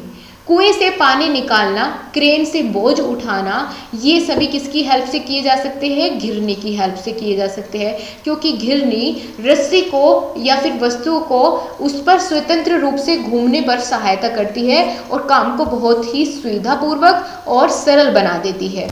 यहाँ देखिए आप इस इमेज में दोस्तों, इसमें आपको पहचानना है कि घिरनी क्या है। तो जो ये आपको यहाँ पर ये दिख रही है ये मशीन, ठीक है, ये वाली सरल मशीन जो है इसे हम घिरनी कहते हैं। ठीक है, तो एक तरफ से जब इसको रस्सी के थ्रू हम किसी भी भारी सामान को उठा सकते हैं, ठीक है, कुएं से पानी निकालने के काम में इसको लिया जा सकता है, तो इसको हम कहते हैं घिरनी। अगले टाइप पर हम बढ़ेंगे अब। फ्रेंड्स एक बार और आप घिरनी को बहुत अच्छे से यहाँ पर समझिए। ठीक है, कुएं से पानी निकालने के लिए जो गोल खांचेदार पहिया आपको मैंने अभी दिखाया, उस पर होकर रस्सी खींचते हुए जब जो पहिया उसमें वो लगा हुआ होता है, उसे ही हम घिरनी कहते हैं। उपयोग कहाँ कहाँ होता है मैंने आपको बताया। कुएं से पानी निकालने के लिए, बोरिंग करने के लिए प्रयुक्त होता है। घिरनी का उपयोग बल की दिशा में करते हैं और घिरनी भार को उठाने के लिए आवश्यक बल को कम कर देती है। जो पांचवा टाइप होता है जो बचता है, पहिया और धुरी, वो क्या होता है? यह दोस्तों एक ऐसी सरल मशीन होती है जिससे भारी वस्तुओं को एक स्थान से अन्य स्थान पर ले जा सकते हैं। ठीक है, अनंत तक ले जा सकते हैं पहिया और धुरी की सहायता से। उपयोग कहाँ होगा? पहिया और धुरी का प्रयोग पहियों को आपस में जोड़ने के लिए किया जाता है। फॉर एग्जाम्पल रेलवे स्टेशन पर जो कुलियों के द्वारा वो ट्रॉली प्रयोग की जाती है उसमें पहिया और धुरी दोनों लगे हुए होते हैं। ठीक है, तो आप इस इमेज में देखेंगे पहिया क्या है, जो ये गोल वाली फॉर्मेशन वाला है ये पहिया है, और जो ये वाली चीज है इसको हम धुरी बोलते हैं। तो ये वहां पर प्रयोग की जाती है, जो कुली के द्वारा यूज की जाती है ट्रॉली, उसमें ये लगी होती है। अब लास्ट वन टाइप जो बचता है हमारा सरल मशीन का, वह है पेंच। चलिए उसके बारे में जाने। ये होता है दोस्तों पेंच। इसको तो सभी ने देखा होगा, किसी भी कार्य को सरल और सुविधाजनक बनाने में कार्य करता है। किसी मोटर वाहन के पहिए को निकालने और उसको दोबारा से लगाने, धुरादंड को उठाने में स्क्रू जैक या दरवाजा या खिड़की में स्क्रू ड्राइवर की सहायता से इस पेंच को लगाया जा सकता है।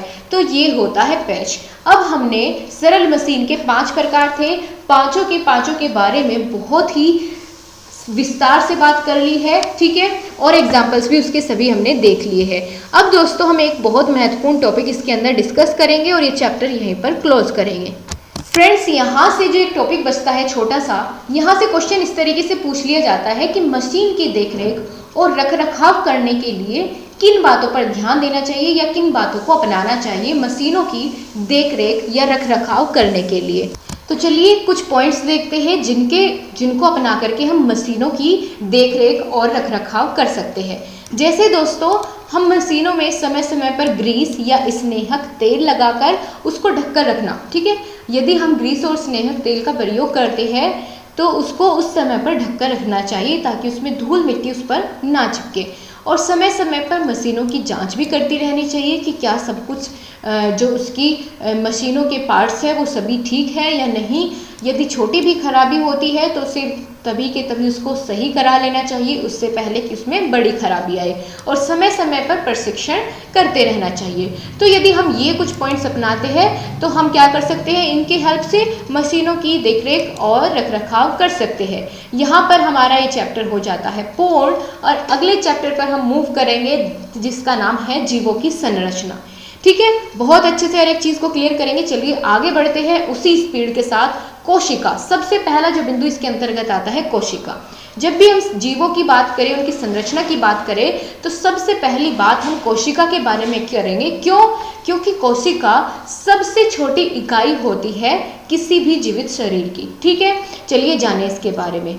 जिस तरह एक भवन को बनाने के लिए छोटी छोटी ईंटों का प्रयोग किया जाता है और उससे क्या होता है, भवन बनकर तैयार हो जाता है, उसी प्रकार शरीर में बहुत ही छोटी छोटी इकाइयां होती है जिनको हम कोशिका कहते हैं। एक बार और देखिए, जिस तरह एक भवन छोटी छोटी इकाइयों अर्थात ईंटों से बना होता है, ठीक उसी प्रकार हमारा शरीर भी अनेक छोटी छोटी इकाइयों से निर्मित होता है और इन इकाइयों को हम क्या कहते हैं, कोशिका कहते हैं। ठीक है, यही आप लिखेंगे अगर आपसे पूछा जाए कोशिका क्या होती है।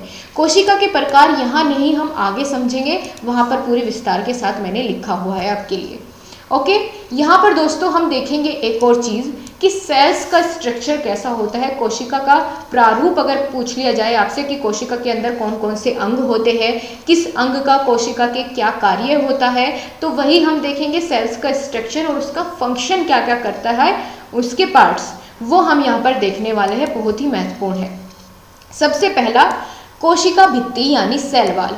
ये क्या होता है, कोशिका का सबसे बाहरी जो दीवार होती है उसकी बाहरी प्रारूप होता है, वह होता है कोशिका भित्ति। कोशिका को निश्चित रूप प्रदान करना और कोशिका की सुरक्षा और उसको सहारा प्रदान करना कोशिका भित्ति यानी सेल वॉल का वर्क होता है। ठीक है, जैसे घर में यदि आप दीवार बनाते हैं, किस लिए बनाते हैं, ताकि घर में कोई भी ऐसे ही आके ना घुस जाए। ठीक है, घर की सुरक्षा के लिए बनाते हैं। इसी प्रकार कोशिका की सुरक्षा के लिए कोशिका भित्ति होती है। समझ में आई बात? हम सब करते रहिए सभी लोग। देन नेक्स्ट पार्ट इसका होता है प्लाज्मा मेम्ब्रेन। ये क्या होता है, एक कोशिका में दूसरी कोशिका के पदार्थ के अभिगमन पर नियंत्रण करता है। ठीक है, यानी एक कोशिका दूसरी कोशिका के अंदर उसके पदार्थ ना जाए, उस चीज को या उस प्रक्रिया को नियंत्रित करता है प्लाज्मा मेम्ब्रेन। थर्ड टाइप इसका है माइटोकॉन्ड्रिया। माइटोकॉन्ड्रिया कोशिका के अंदर जो होता है, इसमें क्या होता है, कोशिका श्वसन के सक्रिय स्थल एवं ऊर्जा का नियंत्रण करने का काम माइटोकॉन्ड्रिया का होता है। इसे ही हम पावर हाउस के नाम से जानते हैं। ठीक है, पावर हाउस के नाम से किसे जानते हैं? माइटोकॉन्ड्रिया को जानते हैं, पूछा जाता है पेपर में, इसलिए मैंने यहाँ पर नोट किया है। सभी को मैंने बहुत ही कम शब्दों में और एकदम सटीक शब्दों में एक्सप्लेन करने की कोशिश की है दोस्तों, तो बहुत ध्यान से समझिएगा। राइबोसोम्स क्या होते हैं? राइबोसोम्स दोस्तों प्रोटीन संश्लेषण के सक्रिय स्थल होते हैं। प्रोटीन कहाँ मिलता है किसी भी कोशिका में? राइबोसोम्स के अंदर मिलता है। और लाइसोसोम क्या होता है? लाइसोसोम को हम आत्महत्या की थैली के नाम से जानते हैं, बहुत महत्वपूर्ण है, पूछा जाता है। हाइड्रोलिटिक एंजाइम के भंडार इसके अंतर्गत होते हैं लाइसोसोम के। छठा पार्ट आता है इसका हरित लवक, जिसको हम क्लोरोप्लास्ट के नाम से जानते हैं। हरित लवक ये हरे रंग का पदार्थ होता है, पर्णहरिम जिसको हम बोलते हैं, और प्रकाश संश्लेषण में जब भोजन बनाने की जो प्रक्रिया होती है उसमें ये मदद करता है। मंड संश्लेषण में सहायक होता है और ये एक सक्रिय स्थल होता है। सातवां जो इसका स्ट्रक्चर आता है, कोशिका के अंदर जो इसका हिस्सा आता है वह होता है न्यूक्लियस यानी केंद्रक, बहुत महत्वपूर्ण हिस्सा होता है। कोशिका की जो उपापचयी कार्य होते हैं उनको नियंत्रित करना और कोशिका विभाजन में सहायता करता है कौन? न्यूक्लियस। ठीक है, नई कोशिका को बनने में मदद करता है न्यूक्लियस। अब जो आठवां टाइप हम बात करेंगे वह है गुणसूत्र यानी क्रोमोसोम्स। जीन वाहक एवं कोशिकीय कार्यों का नियंत्रण करने में कौन यूज होता है? गुणसूत्र यूज होते हैं कोशिका के अंदर। अब केंद्रिका की बात करें, ठीक है, केंद्रिका क्या होती है?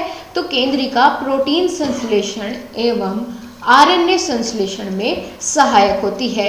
आरएनए क्या होता है आगे जानेंगे, ठीक है, अभी आप इसकी फुल फॉर्म समझ लीजिए, राइबो न्यूक्लिक एसिड होता है और फुल फॉर्म पेपर में पूछी जाती है। तो ध्यान रखना इस तरह की छोटी छोटी टर्म्स को। यहाँ पर मैंने दोस्तों आपके लिए नोट करके कुछ महत्वपूर्ण चीज़ें लिखी है, जैसे कोशिका की खोज किसने की? रॉबर्ट हुक ने की। कब की? 1665 में। ठीक है, पूछा जाता है पेपर में बहुत ही महत्वपूर्ण क्वेश्चन है। कोशिका की खोज रॉबर्ट हुक ने की, 1665 में की। सबसे बड़ी कोशिका किसके अंदर होती है? तो जो शुतुरमुर्ग का अंडा होता है ऑस्ट्रिच का, उसमें सबसे बड़ी कोशिका पाई जाती है। लवक के कितने प्रकार होते हैं? जो हमने अभी जाना था लवक के बारे में, तो लवक के 3 प्रकार होते हैं। पहला हरित लवक, अवर्णी लवक और वर्णी लवक। इसके तीनों के नाम आपको ध्यान रखने हैं। ठीक है, तो अब दोस्तों हम आ जाते हैं कोशिका के प्रकार डिस्कस करने में कि कोशिका कितने प्रकार की होती है। गाइस, अगर आप नए हैं चैनल पर तो चैनल को सब्सक्राइब कर बेल आइकन को ज़रूर प्रेस कर ले। आपके आगे आने वाले समय में आपको यहाँ से बहुत हेल्प मिलने वाली है। सो गाइस, अगर चैनल को सब्सक्राइब नहीं किया है तो सब्सक्राइब कर बेल आइकन को प्रेस करें ताकि हर एक क्लास की नोटिफिकेशन आपको समय समय पर मिलती रहे। कोशिका के प्रकार दोस्तों दो आधार पर हम विभाजित करेंगे। पहला है संगठन के आधार पर और दूसरा होता है संरचना के आधार पर। तो कोशिका के प्रकार 2 तरीके से डिवाइड किए जा सकते हैं, संगठन के आधार पर और संरचना के आधार पर। पहले हम जानेंगे संगठन के आधार पर, फिर उसके बाद संरचना के आधार पर डिस्कस करेंगे। संगठन के आधार पर हमने कोशिका को 2 भागों में बांटा। पहला एक कोशिकीय जीव और दूसरे बहुकोशिकीय जीव।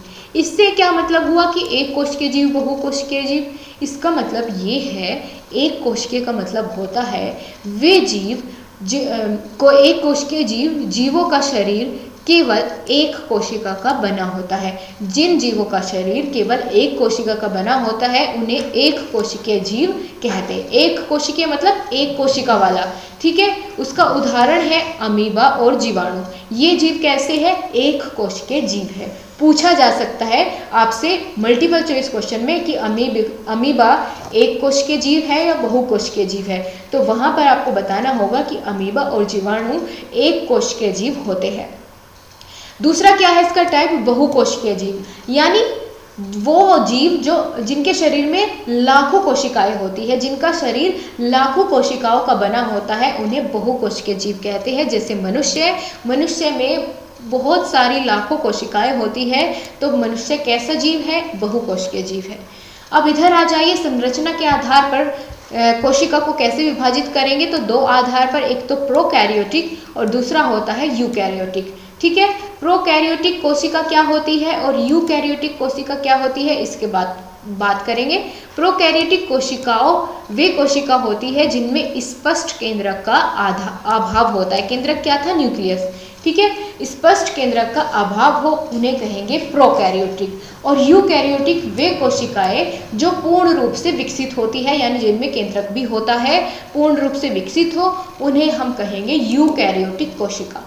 ठीक है, क्लियर हो रहा है ना सभी लोगों को, बताते रहिए सभी लोग। अब कोशिका का काम खत्म हो गया है। अब हम बात करेंगे दोस्तों ऊतक के बारे में। ऊतक को हम अंग्रेजी में कहते हैं टिश्यू। क्या होता है टिश्यू?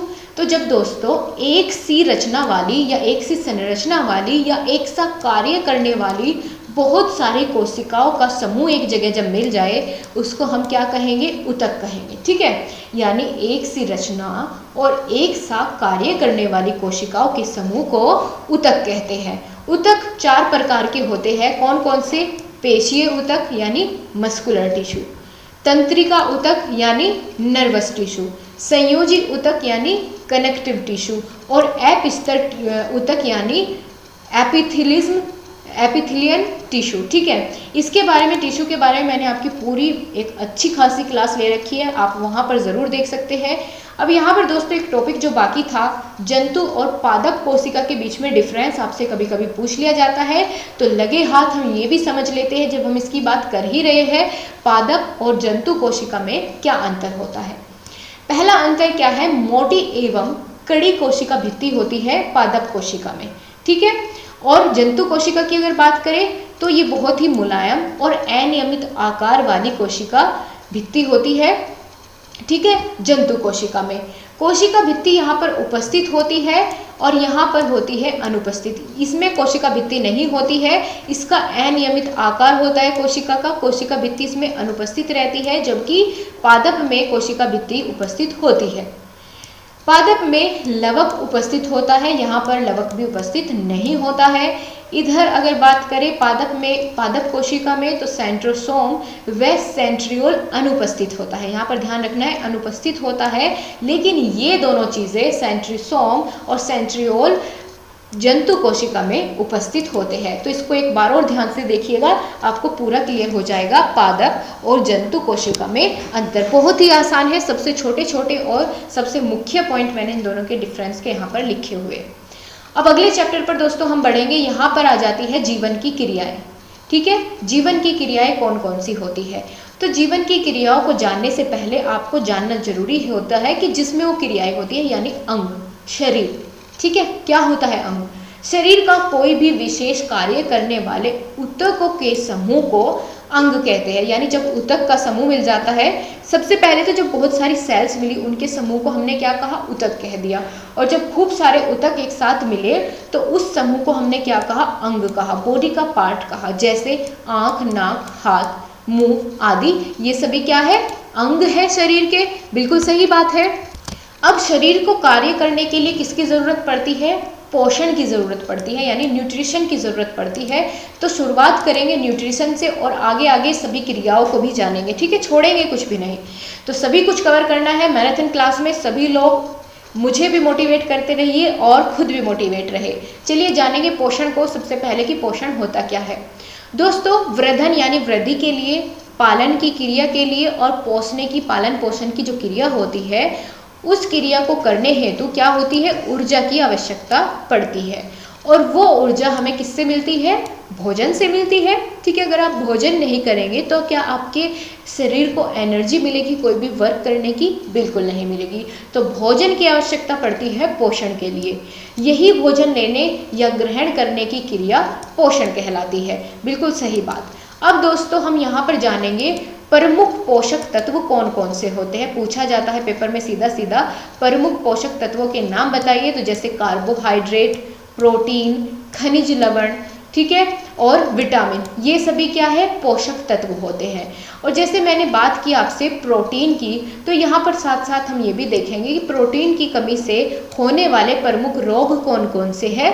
तो प्रोटीन की कमी से 2 रोग के नाम हम जानेंगे जो सबसे ज़्यादा महत्वपूर्ण है। पहला है क्वाशियोरकर, ठीक है, क्वाशियोरकर, और दूसरा है मेरेस्मस। ये नाम आपको याद रखना है, आपसे MCQ में बहुत पूछे जाते हैं कि इनमें से प्रोटीन की कमी से होने वाला रोग कौन सा है।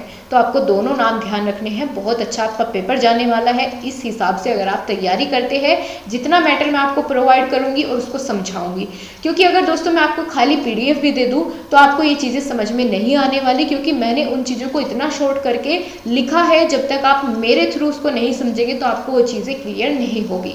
तो इसीलिए क्लास को लेना ज़्यादा ज़रूरी है PDF से। PDF आपको मिलेगी, उसकी टेंशन आपको नहीं लेनी है, ठीक है। यहाँ दोस्तों देखिए, इधर प्रोटीन के साधन क्या क्या होते हैं। जब हम प्रोटीन की बात कर ही रहे हैं तो साथ साथ निपटा के चले इसको। प्रोटीन के साधन होते हैं जैसे मसूर, मटर, गेहूं, दूध, पनीर, मांस, सोयाबीन, ये सभी प्रोटीन के साधन हैं। लेकिन इनमें जो सबसे श्रेष्ठ साधन है वनस्पति प्रोटीन का, वह है सोयाबीन। क्लियर हो गया। अब जानते हैं, जब हम पोषक तत्वों की बात कर रहे हैं तो साथ में ये भी जाने कि पोषण के प्रकार क्या है। हर एक चीज़ को उसके साथ साथ एक्सप्लेन करते हुए चलेंगे, ज़्यादा लंबा नहीं खींचेंगे, साथ साथ उससे रिलेटेड जितनी चीज़ें हैं वहीं पर ख़त्म करेंगे। पोषण के प्रकार यदि बात करें तो 2 प्रकार होते हैं, स्वपोषी और प्रपोषी, ठीक है। स्वपोषी यानी ऑटोट्रोपिक, इसका मतलब क्या होता है? स्वपोषी का मतलब, ऑटोट्रोपिक का मतलब होता है वे जीव जो अपना भोजन स्वयं बनाते हैं। जैसे सभी हरे पेड़ पौधे क्या करते हैं? अपना भोजन स्वयं ही तो बनाते हैं। अपने आप ही धूप से क्या ली? लाइट एनर्जी ली और मिट्टी से लवण पदार्थ लिए, फिर उनमें उनका जाकर के क्या बनाया? भोजन बनाया, ठीक है। अपना भरण पोषण खुद से किया, उन्हें ही हम स्वपोषण कहते हैं। और हरे पौधे कैसे अपना भोजन बनाते हैं, ये तो आप सभी लोग जानते होंगे। कैसे बनाते हैं? प्रकाश संश्लेषण की प्रक्रिया से। तो यहाँ हमने पेड़ पौधों की बात की, तो साथ के साथ हम ये भी जानेंगे प्रकाश संश्लेषण होता क्या है। क्या होती है प्रकाश संश्लेषण की प्रक्रिया? दोस्तों, जब सजीव कोशिकाओं के द्वारा प्रकाशीय ऊर्जा को रासायनिक ऊर्जा में परिवर्तित करने की जो क्रिया होती है, उससे ही हम प्रकाश संश्लेषण यानी फोटोसिंथेसिस कहते हैं, ठीक है। समझ में आ गई बात? एक बार और जानेंगे इसको और अच्छे से, पूरे डिटेल में प्रकाश संश्लेषण होता क्या है। प्रकाश संश्लेषण वह क्रिया है जिसमें पौधे अपने हरे रंग वाले अंगों के द्वारा, जैसे पत्तियों के द्वारा, सूर्य के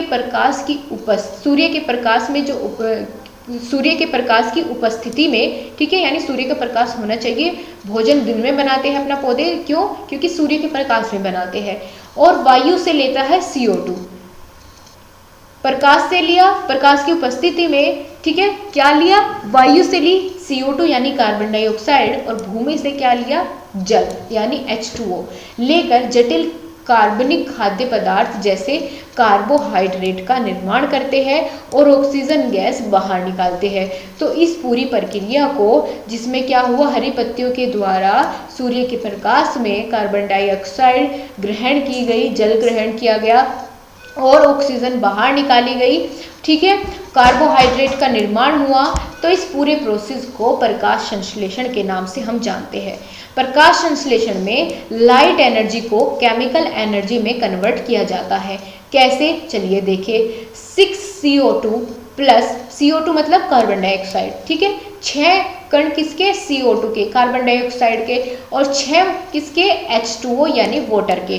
किसकी उपस्थिति में? प्रकाश और क्लोरोफिल की। अभी मैंने आपको ऊपर जो लिखा है ना, उसको फॉर्मूले में कन्वर्ट किया है हमने। प्रकाश संश्लेषण का ये फॉर्मूला होता है जो पेपर में पूछा जाता है बहुत अच्छे से 2 नंबर वाले प्रश्नों में। तो प्रकाश और क्लोरोफिल की उपस्थिति में क्या होता है कि अपना भोजन बनाते हैं, और आखिरी में जो अंतिम प्रोडक्ट हमें मिलता है वह होता है ग्लूकोज, जिसका फॉर्मूला होता है C6H12O6, ठीक है, C6H12O6 और प्लस CO2।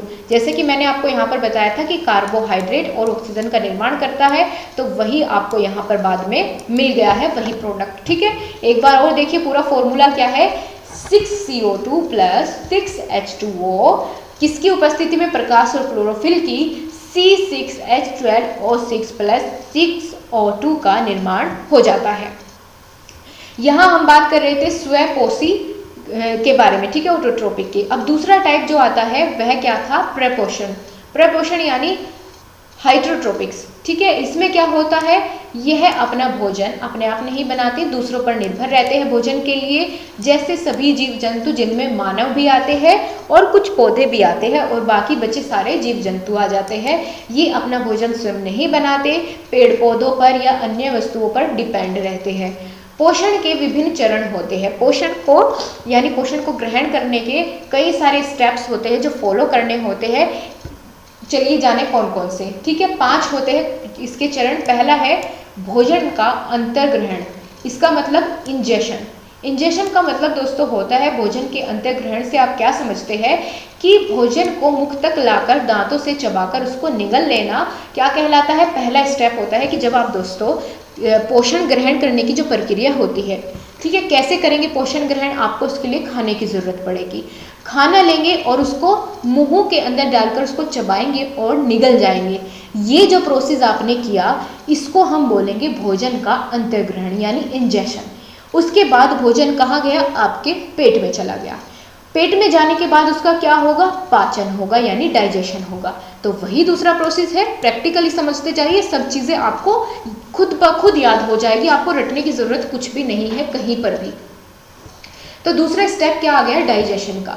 इसमें क्या होता है, जो ठोस पदार्थ होते हैं, वसा, प्रोटीन, कार्बोहाइड्रेट जैसे सभी पदार्थ होते हैं, उनका जलीय अपघटन होता है और छोटी आंत में इस सारे भोजन का जो है वो पाचन होता है। कहाँ होता है पाचन, छोटी आंत में होता है। ये आपको ध्यान रखने वाली बात है, जो महत्वपूर्ण है सिर्फ वही बातें यहाँ पर लिखी हुई है। तीसरा स्टेप क्या होता है, आपने पाचन कर लिया। अब पाचन करने के बाद क्या होगा, अवशोषण होगा यानी एब्जॉर्प्शन होगा। जितने भी पोषक पदार्थ उसमें से निकले भोजन में से सभी जो आपके अंग है, ठीक है, वो सभी क्या करेंगे, उस पोषक पदार्थ को सोख लेंगे। चौथा स्टेप क्या होगा, चरण क्या होगा, उसको सोखने के बाद स्वांगीकरण की प्रक्रिया होगी, जिसको हम एसिमिलेशन के नाम से जानते हैं। कि हर कोशिका उन पोषक तत्व को ग्रहण करके उनका आत्मीकरण करेंगी, मतलब उनको अपने अंदर समा लेगी, ठीक है। फिर 5वां स्टेप क्या होता है कि पोषक तत्व जितने थे वो तो ग्रहण कर लिए, लेकिन फिर कुछ ऐसा भी तो चीज़ बचती है कि जो काम की नहीं होगी शरीर के, ठीक है, उसे हम कहेंगे बहिर्क्षेपण यानी एक्सक्रीशन। इसमें क्या होगा कि जो वे अपशिष्ट पदार्थ बचे जो हमारे शरीर के लिए आवश्यक नहीं है, ठीक है, उसको फिर क्या करेंगे, वह बड़ी आंत में जाके इकट्ठे हो जाते हैं और फिर उसके बाद जो है मल पदार्थ के रूप में बाहर निकल जाते हैं शरीर से, ठीक है। उसको हम एक्सक्रीशन की क्रिया कहते हैं। तो ये 5 स्टेप्स, ये 5 चरण होते हैं पोषण के, याद रहेंगे, आपको पूछा जाता है पेपर में। अब यहाँ पर दोस्तों एक और मुख्य पॉइंट हम डिस्कस करने वाले हैं, वाष्पोत्सर्जन। ये क्या होता है, पूछ लिया जाता है 1 नंबर में कभी कभी। तो पौधों द्वारा अनावश्यक जल को वाष्प के रूप में शरीर से बाहर निकालने की जो क्रिया होती है उसे ही वाष्पोत्सर्जन कहेंगे।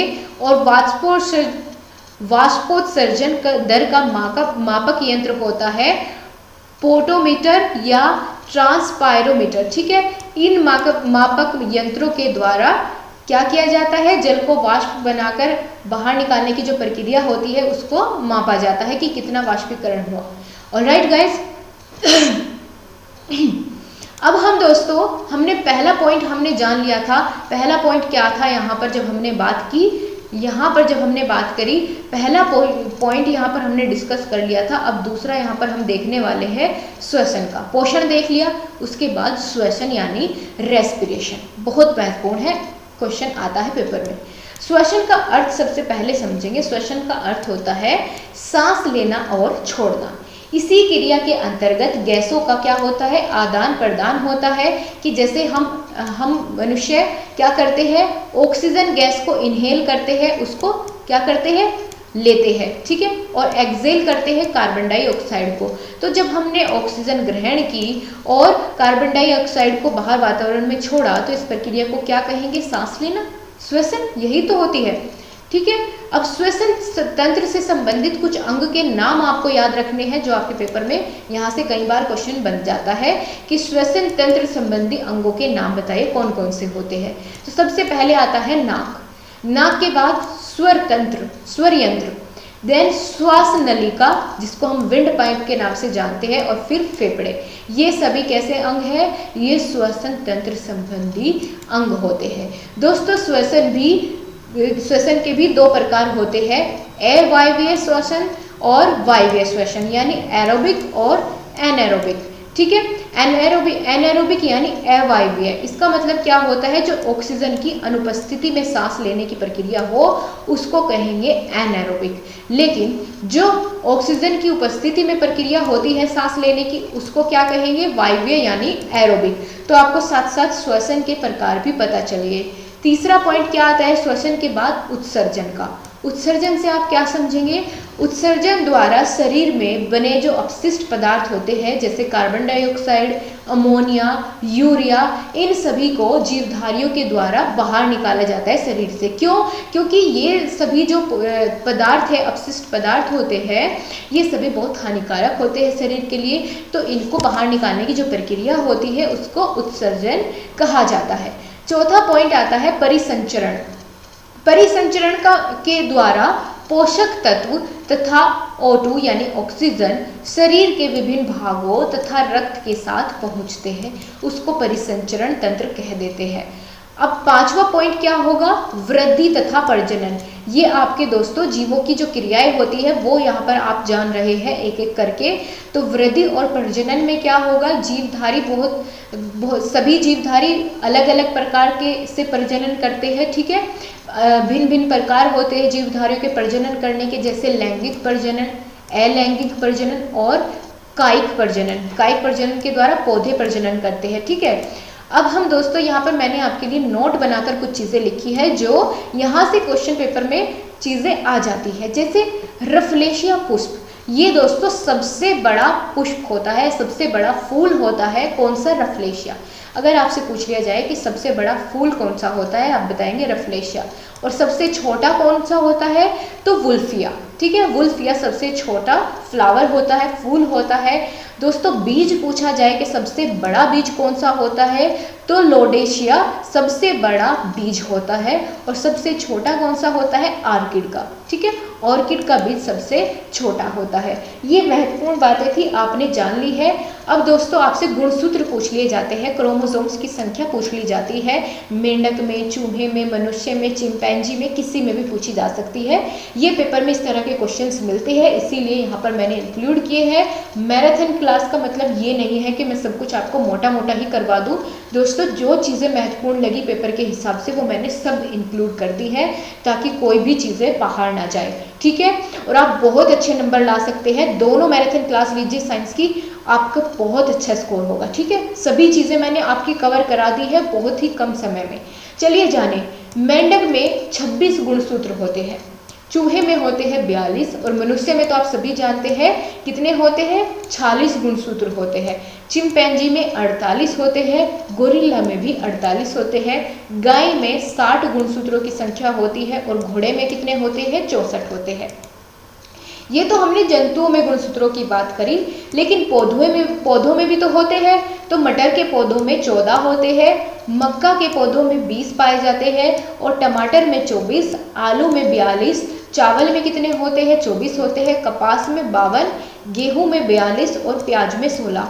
आपको इन पर एक बार एग्जाम में बैठने से पहले, विज्ञान का जब आपका एग्जाम होगा तो एक बार इन पर नज़र मार लेना। ठीक है, एक संख्या आपको एक नंबर पूरे 2 नंबर दिला सकती है, तो बहुत ध्यान से आपको एक बार इन पर नज़र घुमा लेनी है। ज़्यादा आपको रटने की ज़रूरत नहीं है, बस एक बार इनको देख लेना है। मक्का, मटर बहुत पूछा जाता है, और गेहूं, ये बिल्कुल आपको याद रखना है। ठीक है, और इधर मनुष्य, मेंढक और चिंपैंजी, इनका आपको बहुत अच्छे से ध्यान रखना है। ठीक है, मैंने आपको बता दिया है।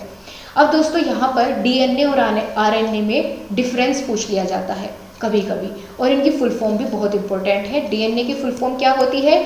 Deoxyribonucleic acid. स्पेलिंग देखकर एक बार नोट कर लेना, ताकि आपको ये बहुत अच्छे से याद हो जाए। आरएनए की फुल फॉर्म होती है राइबोन्यूक्लिक एसिड। चलिए दोनों के बीच में डिफरेंस जाने। यह गुणसूत्र जो माइटोकॉन्ड्रिया होता है तथा क्लोरोप्लास्ट में पाया जाता है। ठीक है, यह गुणसूत्र जो डीऑक्सीराइबोन्यूक्लिक एसिड है, यह माइटोकॉन्ड्रिया और क्लोरोप्लास्ट में पाया जाता है। लेकिन जो राइबोन्यूक्लिक एसिड है यह केंद्रिका और कोशिका द्रव्य में पाया जाता है। बात करें डीएनए की तो इसमें डीऑक्सीराइबोज शर्करा पाई जाती है, इसमें राइबोज शर्करा पाई जाती है, जैसे कि इसके नाम से ही क्लियर है, इसमें डीऑक्सीराइबोज शर्करा मिलेगी, ठीक है, और इधर कौन सी मिलेगी, राइबोज शर्करा मिलेगी। इसमें यूरेसिल्स का अभाव होता है और इसमें थाइमिन का अभाव होता है। और चौथा पॉइंट क्या है, इसमें द्विगुण की क्षमता होती है, इसमें द्विगुण की क्षमता नहीं होती है। तो दोनों के बीच में आपने डिफरेंस बहुत अच्छे से जान लिया है। ऑलराइट गाइस, चलिए अब आगे बढ़ेंगे। हर कोई लाइक करता रहे क्लास को। अगर आपको दोस्तों क्लास पसंद आ रही है लाइक ज़रूर किया कीजिए, मुझे कहने की ज़रूरत आपको ना पड़े, ठीक है। क्लास पसंद आती है तो आपका तो एक सेकंड भी नहीं जाता, मेरा पूरा दिन लगता है आपकी क्लास को तैयार करने में। तो थोड़ा सा वैल्यू करना आप सभी लोग सीखें। मानव शरीर के अंग एवं कार्य, चलिए जाने मानव शरीर के कौन कौन से अंग हैं और उनके कार्य क्या है। ये चैप्टर आपका शुरू हो गया है, अब हम बिल्कुल अंतिम चरण पर है सिलेबस को कंप्लीट करने के। तो बहुत ही एनर्जेटिक होकर आप सभी लोग बैठ जाइए। मानव कंकाल के बारे में सबसे पहले जानेंगे। दोस्तों, मनुष्य के कंकाल को दो भागों में विभाजित किया गया है। पहला है अक्षीय और दूसरा होता है उपांगीय कंकाल, ठीक है। पहला है अक्षीय कंकाल और दूसरा है उपांगीय कंकाल। इससे क्या समझेंगे आप, चलिए एक एक कर जाने इसको भी। अक्षीय कंकाल क्या होता है, जो शरीर का मुख्य अक्ष बनाने वाला कंकाल होता है उसे अक्षीय कंकाल कहते हैं। इसके अंतर्गत क्या क्या चीज़ें आती हैं, जैसे खोपड़ी, केशोरुक, ठीक है, और छाती की जो अस्थियां होती है वो सभी आती है अक्षीय कंकाल में। अब बात कर ली है हमने दोस्तों खोपड़ी की, तो खोपड़ी की अस्थियां पूछी जाती है पेपर में, कितनी होती है। दोस्तों, खोपड़ी में 29 अस्थियां होती है, जिनको कुछ इस तरीके से डिवाइड किया गया है, जिनमें से 8 तो दिमाग को सुरक्षित रखने का काम करती है। आप ये तो जानते ही होंगे कि अस्थियों का काम क्या होता है, क्या काम होता है कि बॉडी पार्ट्स को उनको सेफ रखना, सुरक्षित रखना। तो जो 8 है ये दिमाग को सुरक्षित रखने का काम करती है। उनमें से 29 में से 14 चेहरे को सुरक्षित रखने का कार्य करती है और 6 जो होती है वो कान में होती है, ठीक है, कान को सुरक्षित रखने का कार्य करती है। अब दूसरे प्रकार का कंकाल हमने आपको क्या बताया, उपांगीय। इसमें क्या होता है, इसमें भिन्न भाग होते हैं जो कि 2 भागों में बांटे जा सकते हैं उपांगीय कंकाल को, जैसे मेखलाएं और पाद अस्थियां यानी पैरों की अस्थियां। हाथों और पैरों में अगर पूछ लिया जाए कुल कितनी अस्थियां होती है तो 118 अस्थियां पाई जाती है। यहाँ से संबंधित जो सबसे महत्वपूर्ण प्रश्न बन जाता है कि शरीर की सबसे छोटी हड्डी कौन सी है या कान की सबसे छोटी हड्डी कौन सी होती है, तो दोनों एक ही है। स्टेपीज नामक जो हड्डी है वो शरीर की सबसे छोटी हड्डी है। और शरीर की सबसे बड़ी हड्डी कौन सी होती है, फीमर हड्डी होती है। पूछा जाता है फीमर हड्डी कहाँ स्थित होती है, जांघ में स्थित होती है। क्लियर, ऑलराइट गाइस, बहुत अच्छे से समझ में आ रहा है सभी लोगों को, बताते रहिए। अब दोस्तों हम बात करेंगे पेशियाँ। क्या होती है पेशियाँ, मांसपेशियाँ कंकाल तंत्र को स्वरूप व आकार प्रदान करती है एवं शरीर को सुंदर और सुडौल बनाती है। और मनुष्य में लगभग 600 पेशियाँ पाई जाती है, ठीक है। पेशियों के भी कई सारे प्रकार हैं, कौन कौन से, चलिए इनको भी जाने। पहला है ऐच्छिक पेशियाँ। ऐच्छिक पेशियाँ कौन सी होती है, जो प्राणी की इच्छा अनुसार नियंत्रित होती है, ठीक है। जैसे हाथ पैर हो गए, चलना फिरना दौड़ना अपनी मर्जी से कर सकते हैं हम, तो ये सभी पेशियाँ कैसी होती है, ऐच्छिक पेशियाँ होती है। दूसरा नंबर जो आता है वह होती है अनैच्छिक पेशियाँ। 3 प्रकार की पेशियाँ होती है, ऐच्छिक, अनैच्छिक और हृदय पेशियाँ। तो अनैच्छिक पेशियाँ कौन सी होती है, इन पेशियों में गति स्वतः होती है, आप उनको कंट्रोल नहीं कर सकते हैं। जैसे आहार नाल में भोजन का खिसकना, वो अपने आप होता जाता है। आंखों की पुतलियों का फैलना या सिकुड़ना, वो आपके कंट्रोल में नहीं होता है, वो अपने आप होता है, स्वतः गति होती है इनमें, ये होती है अनैच्छिक पेशियाँ। तीसरे नंबर की होती है हृदय पेशियाँ, यानी ये हृदय में ही पाई जाती है। अब दोस्तों यहाँ पर जो महत्वपूर्ण आपका एक क्वेश्चन यहाँ से बन जाता है, दांतों के कितने प्रकार होते हैं, ठीक है, ये बहुत पूछा जाता है दांतों के प्रकार। तो इनमें से पहला होता है कृंतक। कृंतक या इनको कृंतक दांत के नाम से जानते हैं, इंग्लिश में इनको कहते हैं इंसेसर, ठीक है। ये दांत कैसे होते हैं, धारदार होते हैं। इनकी संख्या 4 होती है और भोजन को छोटे छोटे टुकड़ों में बांटने का काम करते हैं। कृंतक दांत जो होते हैं ये भोजन को छोटे छोटे टुकड़ों में बांटने का कार्य करते हैं। दूसरा टाइप क्या होता है, दांतों का दूसरा प्रकार है रदनक। रदनक दांत की संख्या 2-2 होती है और ये लंबे और नुकीले होते हैं। आपके जो सामने वाले दांत है, ठीक है, इनकी बराबर में जो ये नुकीले दांत है थोड़े से लंबे भी है और ये क्या कार्य करते हैं, ये भोजन को फाड़ने का कार्य करते हैं और 2-2 होते हैं, ठीक है, 2 ऊपर वाले जबाड़े में और 2 नीचे वाले, ठीक है, 2 ऊपर वाले जौ में और 2 नीचे वाले जौ में। आगे बात करें तीसरा टाइप क्या है, अग्रच्वर्णक यानी प्री मोलर्स। मोलर्स क्या होती है, जाड़ होती है और जाड़ के आगे वाले जो दांत होते हैं उनको कहा जाता है अग्रच्वर्णक।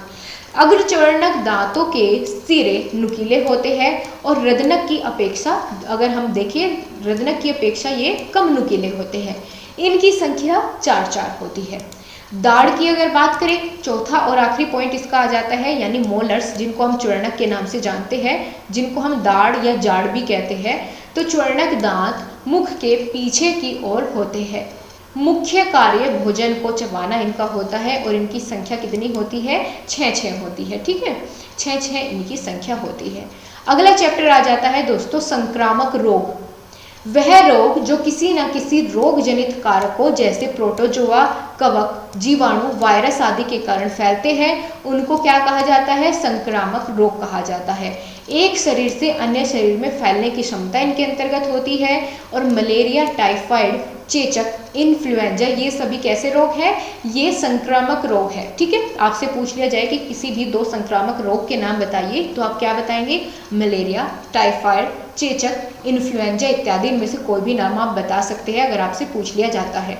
क्या होते हैं संक्रामक रोग, वे रोग जो किसी न किसी रोग जनित कारकों जैसे प्रोटोजोआ, कवक, जीवाणुओं के द्वारा फैलते हैं और एक शरीर से दूसरे शरीर में फैलने की क्षमता रखते हैं, चाहे डायरेक्टली या फिर इनडायरेक्टली। अब दोस्तों कुछ महत्वपूर्ण बीमारियां जो आपके पेपर में पूछी जाती है उनके बारे में बात कर लेते हैं साथ ही साथ, जैसे खसरा। खसरा वायु द्वारा प्रसारित एक भयंकर रोग है। यह रोग विषाणुओं के द्वारा फैलता है। आपको ये पता होना चाहिए कि किसके द्वारा फैलता है, उसके लक्षण क्या है और उपचार क्या है। ये 3 चीज़ें आपको हर एक रोग के बारे में पता होनी चाहिए जो पेपर की दृष्टि से महत्वपूर्ण है। तो इन्हीं को बहुत ही शॉर्ट में समझते हुए चलेंगे। पहले हमने बात की खसरा, वायु द्वारा प्रसारित भयंकर रोग है, विषाणु के द्वारा फैलता है। लक्षण क्या क्या है, रोगी को सर्दी लगकर ज्वर आता है, आंखों से पानी निकलता है और आंखें लाल हो जाती है, बच्चा ज़्यादा खांसता छींकता रहता है और शरीर पर दाने निकल आते हैं। ये पहचान होती है, ये लक्षण होते हैं खसरा के। उपचार कैसे कर सकते हैं, रोगी को साफ कमरे में रखना चाहिए, उसके आसपास बहुत ज़्यादा सफाई रखनी चाहिए, तेज़ रोशनी से उसको बचाना चाहिए और चिकित्सक को दिखाना चाहिए। जो ये लास्ट पॉइंट है ना, चिकित्सक को दिखाना चाहिए, ये आप हर एक रोग में लिख सकते हैं उसके उपचार में, ठीक है, हर जगह काम करेगा। अब दूसरे नंबर पर हम बात करेंगे दूसरे रोग के बारे में, हैजा। हैजा जीवाणु द्वारा होता है, ठीक है। दूषित जल या दूषित भोजन को ग्रहण करने से प्रत्यक्ष और अप्रत्यक्ष दोनों रूप से फैलता है।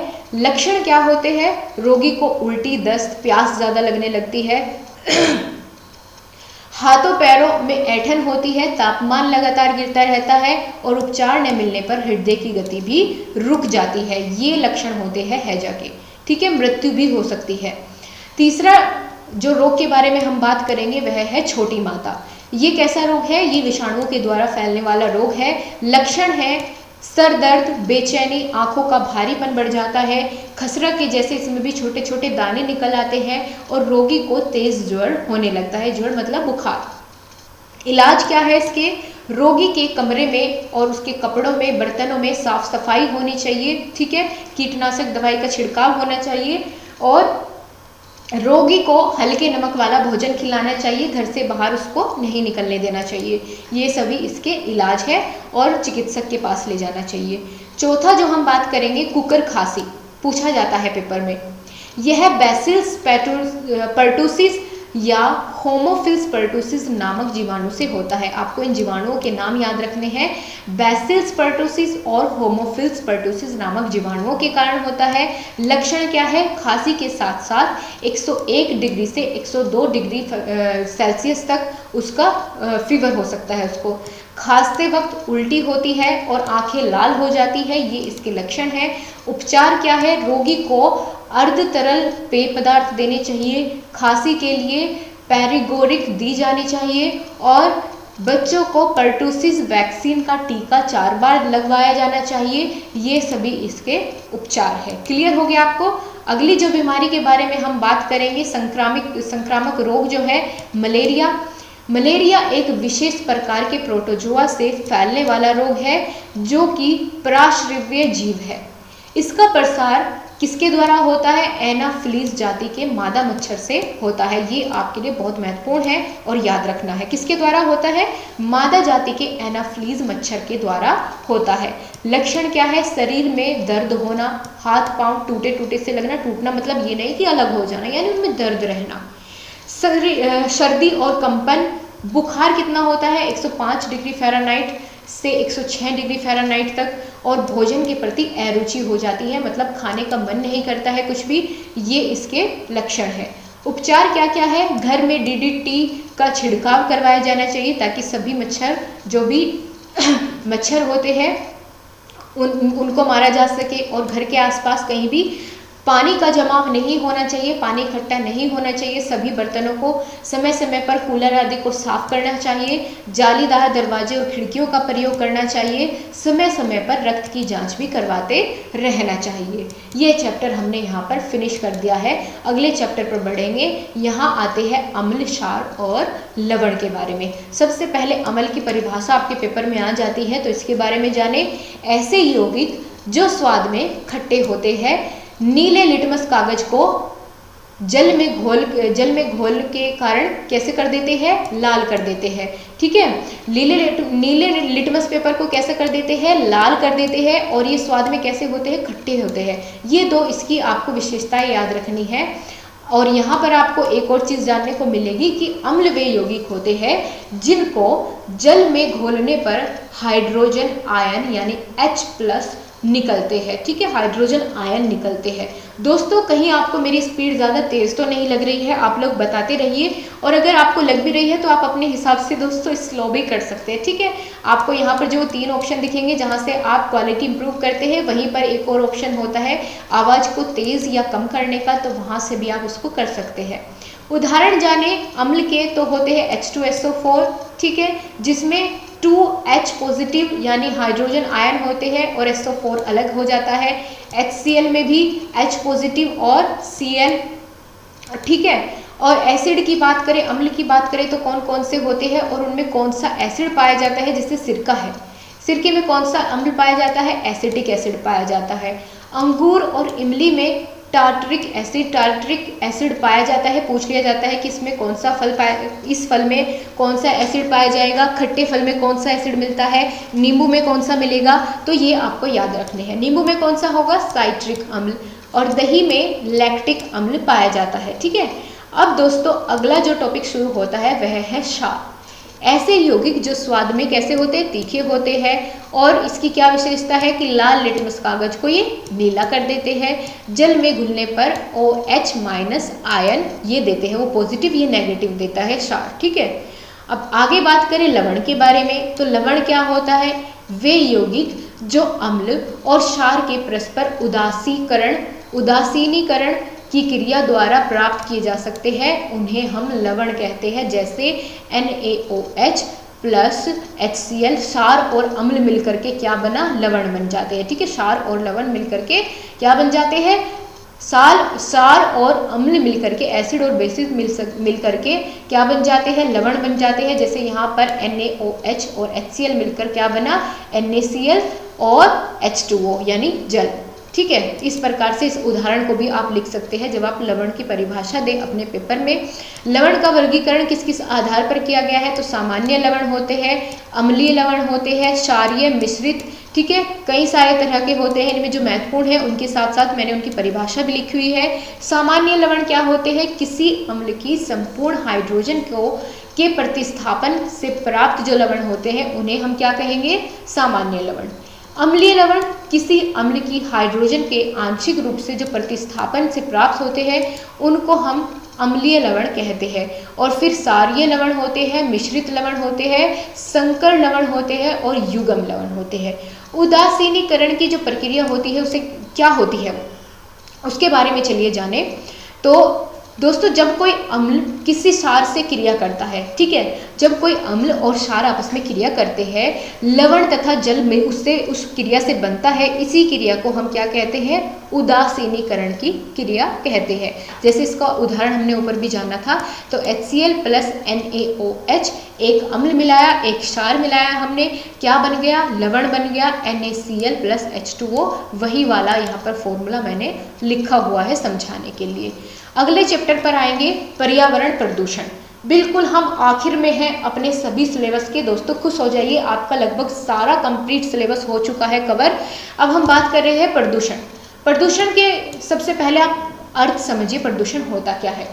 प्रदूषण लैटिन भाषा के पोल्यूशन शब्द का हिंदी रूपांतरण है, जिसका अर्थ होता है दूषित करना या भ्रष्ट करना। किस शब्द से लिया गया है?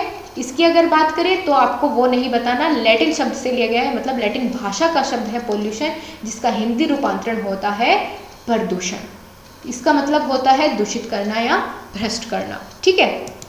अब प्रदूषण के प्रकार महत्वपूर्ण है, वो आपसे पूछ लिए जाते हैं। दोस्तों प्रदूषण कई प्रकार के होते हैं, जैसे वायु प्रदूषण, जल प्रदूषण, मृदा प्रदूषण, सबके बारे में जानेंगे। ध्वनि प्रदूषण कैसे कैसे होता है, सबके बारे में। सबसे पहले बात करेंगे वायु प्रदूषण। कैसे होता है वायु प्रदूषण?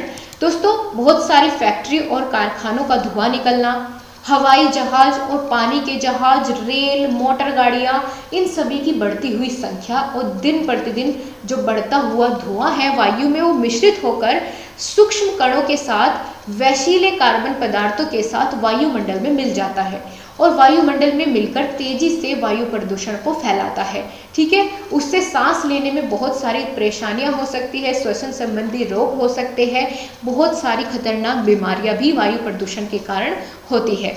दूसरा टाइप क्या है प्रदूषण का? जल प्रदूषण होता है। कैसे होता है? कारखानों से निकलने वाला जो गंदा पदार्थ होता है, कूड़ा करकट होता है, उसको यदि समुद्र में मिला देते हैं, नदियों में मिला देते हैं, कूड़ा कचरा समुद्र नदी में डालते हैं, उससे क्या होता है? जल प्रदूषित होता है, ठीक है, वो जल प्रदूषण का कारण है। मृदा प्रदूषण तो खाद्यान्नों एवं फल फूलों के लगातार उगाने से, रासायनिक खादों और कीटनाशक का अत्यधिक प्रयोग करने से मिट्टी की उर्वरकता क्षमता कम हो जाती है और इसी कारण क्या होता है? मृदा प्रदूषण भी होता है। चौथा क्या है? ध्वनि प्रदूषण। तो ध्वनि भी वातावरण को दूषित करती है, ठीक है। शहरों की भीड़ भाड़ में के कारण ध्वनि प्रदूषण की समस्या बहुत ज़्यादा गंभीर हो गई है। जो बड़े बड़े कारखाने हैं उनकी बहुत सारी आवाज़ें होती हैं, मशीनों की आवाज़, मोटर गाड़ियों का हॉर्न, इतना सारा शोरगुल और विमान, रेडियो इत्यादि, इन सभी से ध्वनि प्रदूषण के ये सब क्या होते हैं? स्रोत होते हैं। दोस्तों अगर पूछ लिया जाए कितने डेसिमल से कितने डेसिमल तक साधारण शोर माना जाता है, तो 66 से 75 डेसिमल को साधारण शोर माना जाता है। यदि 76 से अधिक हो जाता है तो अत्यधिक शोर माना जाता है। 100 डेसिमल पर हम कर्कश ध्वनि उसको बोलते हैं, ठीक है। कर्कश ध्वनि किसे बोलते हैं? 100 डेसिमल को। अब इतना क्लियर आपको हो गया। अगला टाइप देखें प्रदूषण का, तो वह है रेडियो एक्टिव प्रदूषण। रेडियो एक्टिव तत्वों के बढ़ते हुए प्रयोग से, जैसे कि नई नई जगह पर परमाणु वो करके देखे जाते हैं, परीक्षण करके देखे जाते हैं, तो वहाँ पर वातावरण में बहुत सारी रेडियो धार्मिकता का विघटन हो जाता है। यही इसका प्रमुख कारण है। और परमाणु जो अस्त्र होते हैं उनका प्रशिक्षण जब हम करते हैं या बिजली घर के द्वारा, इन सभी से रेडियो एक्टिव तत्व बढ़ जाते हैं, जिससे रेडियो एक्टिव प्रदूषण फैलता है। अब दोस्तों अगर पूछ लिया जाए प्रदूषण के क्या क्या दुष्प्रभाव है, तो वे जान लेते हैं। श्वसन तंत्र को प्रभावित करता है प्रदूषण, जिससे बहुत भयंकर रोग हो सकते हैं, दमा हो सकता है, आंखों में जलन हो सकती है, खांसी इत्यादि ये सभी रोग हो सकते हैं। वायु में कार्बन मोनोऑक्साइड की मात्रा यदि अधिक हो जाए तो उससे रक्त में हीमोग्लोबिन में घुलकर जब कार्बोक्सी हीमोग्लोबिन बना देती है तो ये शरीर में ऑक्सीजन की कमी इसके कारण हो जाती है और उससे प्राणी की मृत्यु भी हो सकती है। जब वायु में कार्बन मोनोऑक्साइड की मात्रा अधिक हो जाती है तब की बात है। यदि क्लोरोफ्लोरो की इसी तरीके से अधिकता होती रही, बढ़ती रही, तो इससे क्या हो रहा है, ओजोन परत में छेद हो रहे हैं। CFC मतलब क्लोरोफ्लोरोकार्बन किस में पाई जाती है, रेफ्रिजरेटर में पाई जाती है सर्वाधिक। दूसरा है बहुत से पादपों और पेड़ पौधों के जो तने होते हैं वो काले पड़कर सूखने लग जाते हैं। तो ये सभी दुष्प्रभाव होते हैं किसके, वायु प्रदूषण के, या इन सभी प्रदूषण के ये दुष्प्रभाव है। रोकथाम कैसे की जा सकती है, तो रोकथाम के कुछ उपाय हैं, उन्हें यदि हम अपनाएं तो इनसे कुछ हद तक हम इन पर लगाम लगा सकते हैं। वाहनों का प्रयोग अनावश्यक नहीं करना चाहिए और समय समय पर वाहनों की प्रदूषण की जांच भी करवानी चाहिए। धूम्रपान का प्रयोग ना करें क्योंकि उससे सिर्फ अपना ही स्वास्थ्य नहीं, सामने वाले को भी, जिसके भी अंदर वो धुआं जाता है उसके भी स्वास्थ्य को उसका असर पड़ता है, तो वो नहीं करना चाहिए। पॉलीथीन का प्रयोग न करके थैले का इस्तेमाल करना चाहिए। अधिक से अधिक पेड़ लगाए जाने चाहिए और खुले में कूड़ा ना डालें, कूड़ादान का प्रयोग करना चाहिए और पानी की जितनी ज़्यादा हो सके बचत करनी चाहिए। ये आप अपनी तरफ से भी लिख सकते हैं, जो भी आपको उस समय याद आए।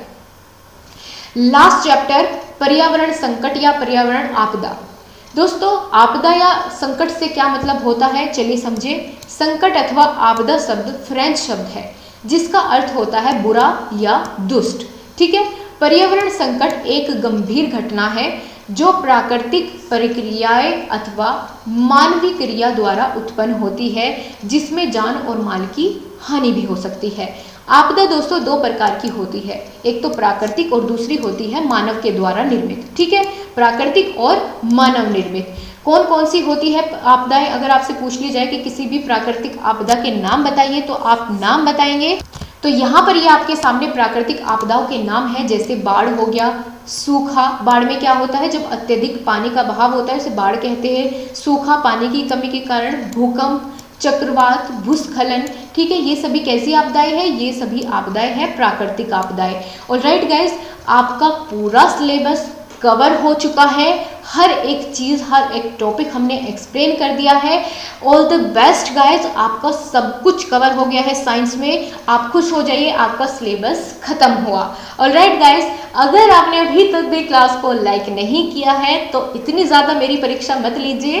क्लास को लाइक करें और अपने सभी ग्रुप्स में, अपने सभी रिश्तेदारी में, जैसे भी आप जानते हैं सभी के पास क्लास को लाइक, शेयर, सब्सक्राइब करवाइए। So thank you so much guys, आपसे फिर से मुलाकात होगी। अब एडिशनल कुछ आपके लिए मैं क्लासेस लेकर आती रहूँगी जब तक आपका पेपर होता है, आपको मोटिवेट करने के लिए। और हम आपके एग्ज़ाम के, जब आपके 7 तारीख में एग्ज़ाम खत्म होंगे उसके नेक्स्ट डे हम एक लाइव सेशन रखेंगे। मैं उसकी इन्फॉर्मेशन आपको टेलीग्राम ग्रुप में दूंगी। टेलीग्राम ग्रुप अगर आपने नहीं ज्वाइन किया है तो कर लेना। मैं इस वीडियो के उसमें डिस्क्रिप्शन में भी और कमेंट बॉक्स में भी टेलीग्राम का लिंक कॉपी कर देती हूँ, वहाँ से आप ज्वाइन हो सकते हैं। और वहाँ पर मैं आपको हर एक चीज़ की आगे आने वाली सभी इन्फॉर्मेशन प्रोवाइड करती रहूँगी। सो दोस्तों, टेलीग्राम ग्रुप को ज्वाइन करना ना भूलें और क्लास को लाइक, शेयर, सब्सक्राइब करना ना भूलें। एंड थैंक्स वन अगेन, बहुत अच्छे से आपने अपना सभी सिलेबस, सभी सब्जेक्ट्स का पूरा किया। मुझे बहुत तसल्ली मिली पूरा सिलेबस आपका करवा के। एंड गाइस, चलिए फिर आज की क्लास को यहीं ख़त्म करते हैं। Bye bye, take care. सभी लोग बहुत अच्छे से एग्ज़ाम दे करके आएंगे और मुझे कमेंट करके बताएंगे फिर कि आपका पेपर कैसा गया। ठीक है, कितनी हेल्प आपको मिली आप सभी को कमेंट बॉक्स में आके बताना है। और लाइव सेशन हम इसीलिए रखेंगे ताकि मैं आपसे इंटरेक्शन कर सकूं, क्योंकि मेरी फैमिली में बहुत सारे नए मेहमान जुड़े हैं जिनके साथ मेरा इंटरेक्शन अभी नहीं हुआ है। एग्ज़ाम का प्रेशर है तो आप लोगों से मैं बातें बहुत कम करती हूँ ताकि आप लोगों का कंसंट्रेशन डिस्टर्ब ना हो। तो एग्ज़ाम के बाद अगले दिन या उससे भी नेक्स्ट 2 डेज बाद फिर हम बातचीत करेंगे और थोड़ा सा शेयर करेंगे। मैं सबसे मिलना चाहूँगी, मुझे बहुत ज़्यादा एक्साइटमेंट है अपने सभी मेंबर से, पूरी फैमिली से मिलने का मेरा बहुत मन है। तो लाइव सेशन रखेंगे। And guys thank you so much, bye bye, take care, खुश रहिए, मुस्कुराते रहिए और बहुत अच्छे से प्रिपरेशन करते रहिए। PDF आपको टेलीग्राम ग्रुप में मिलेगी। Bye bye, take care everyone, thank you so much.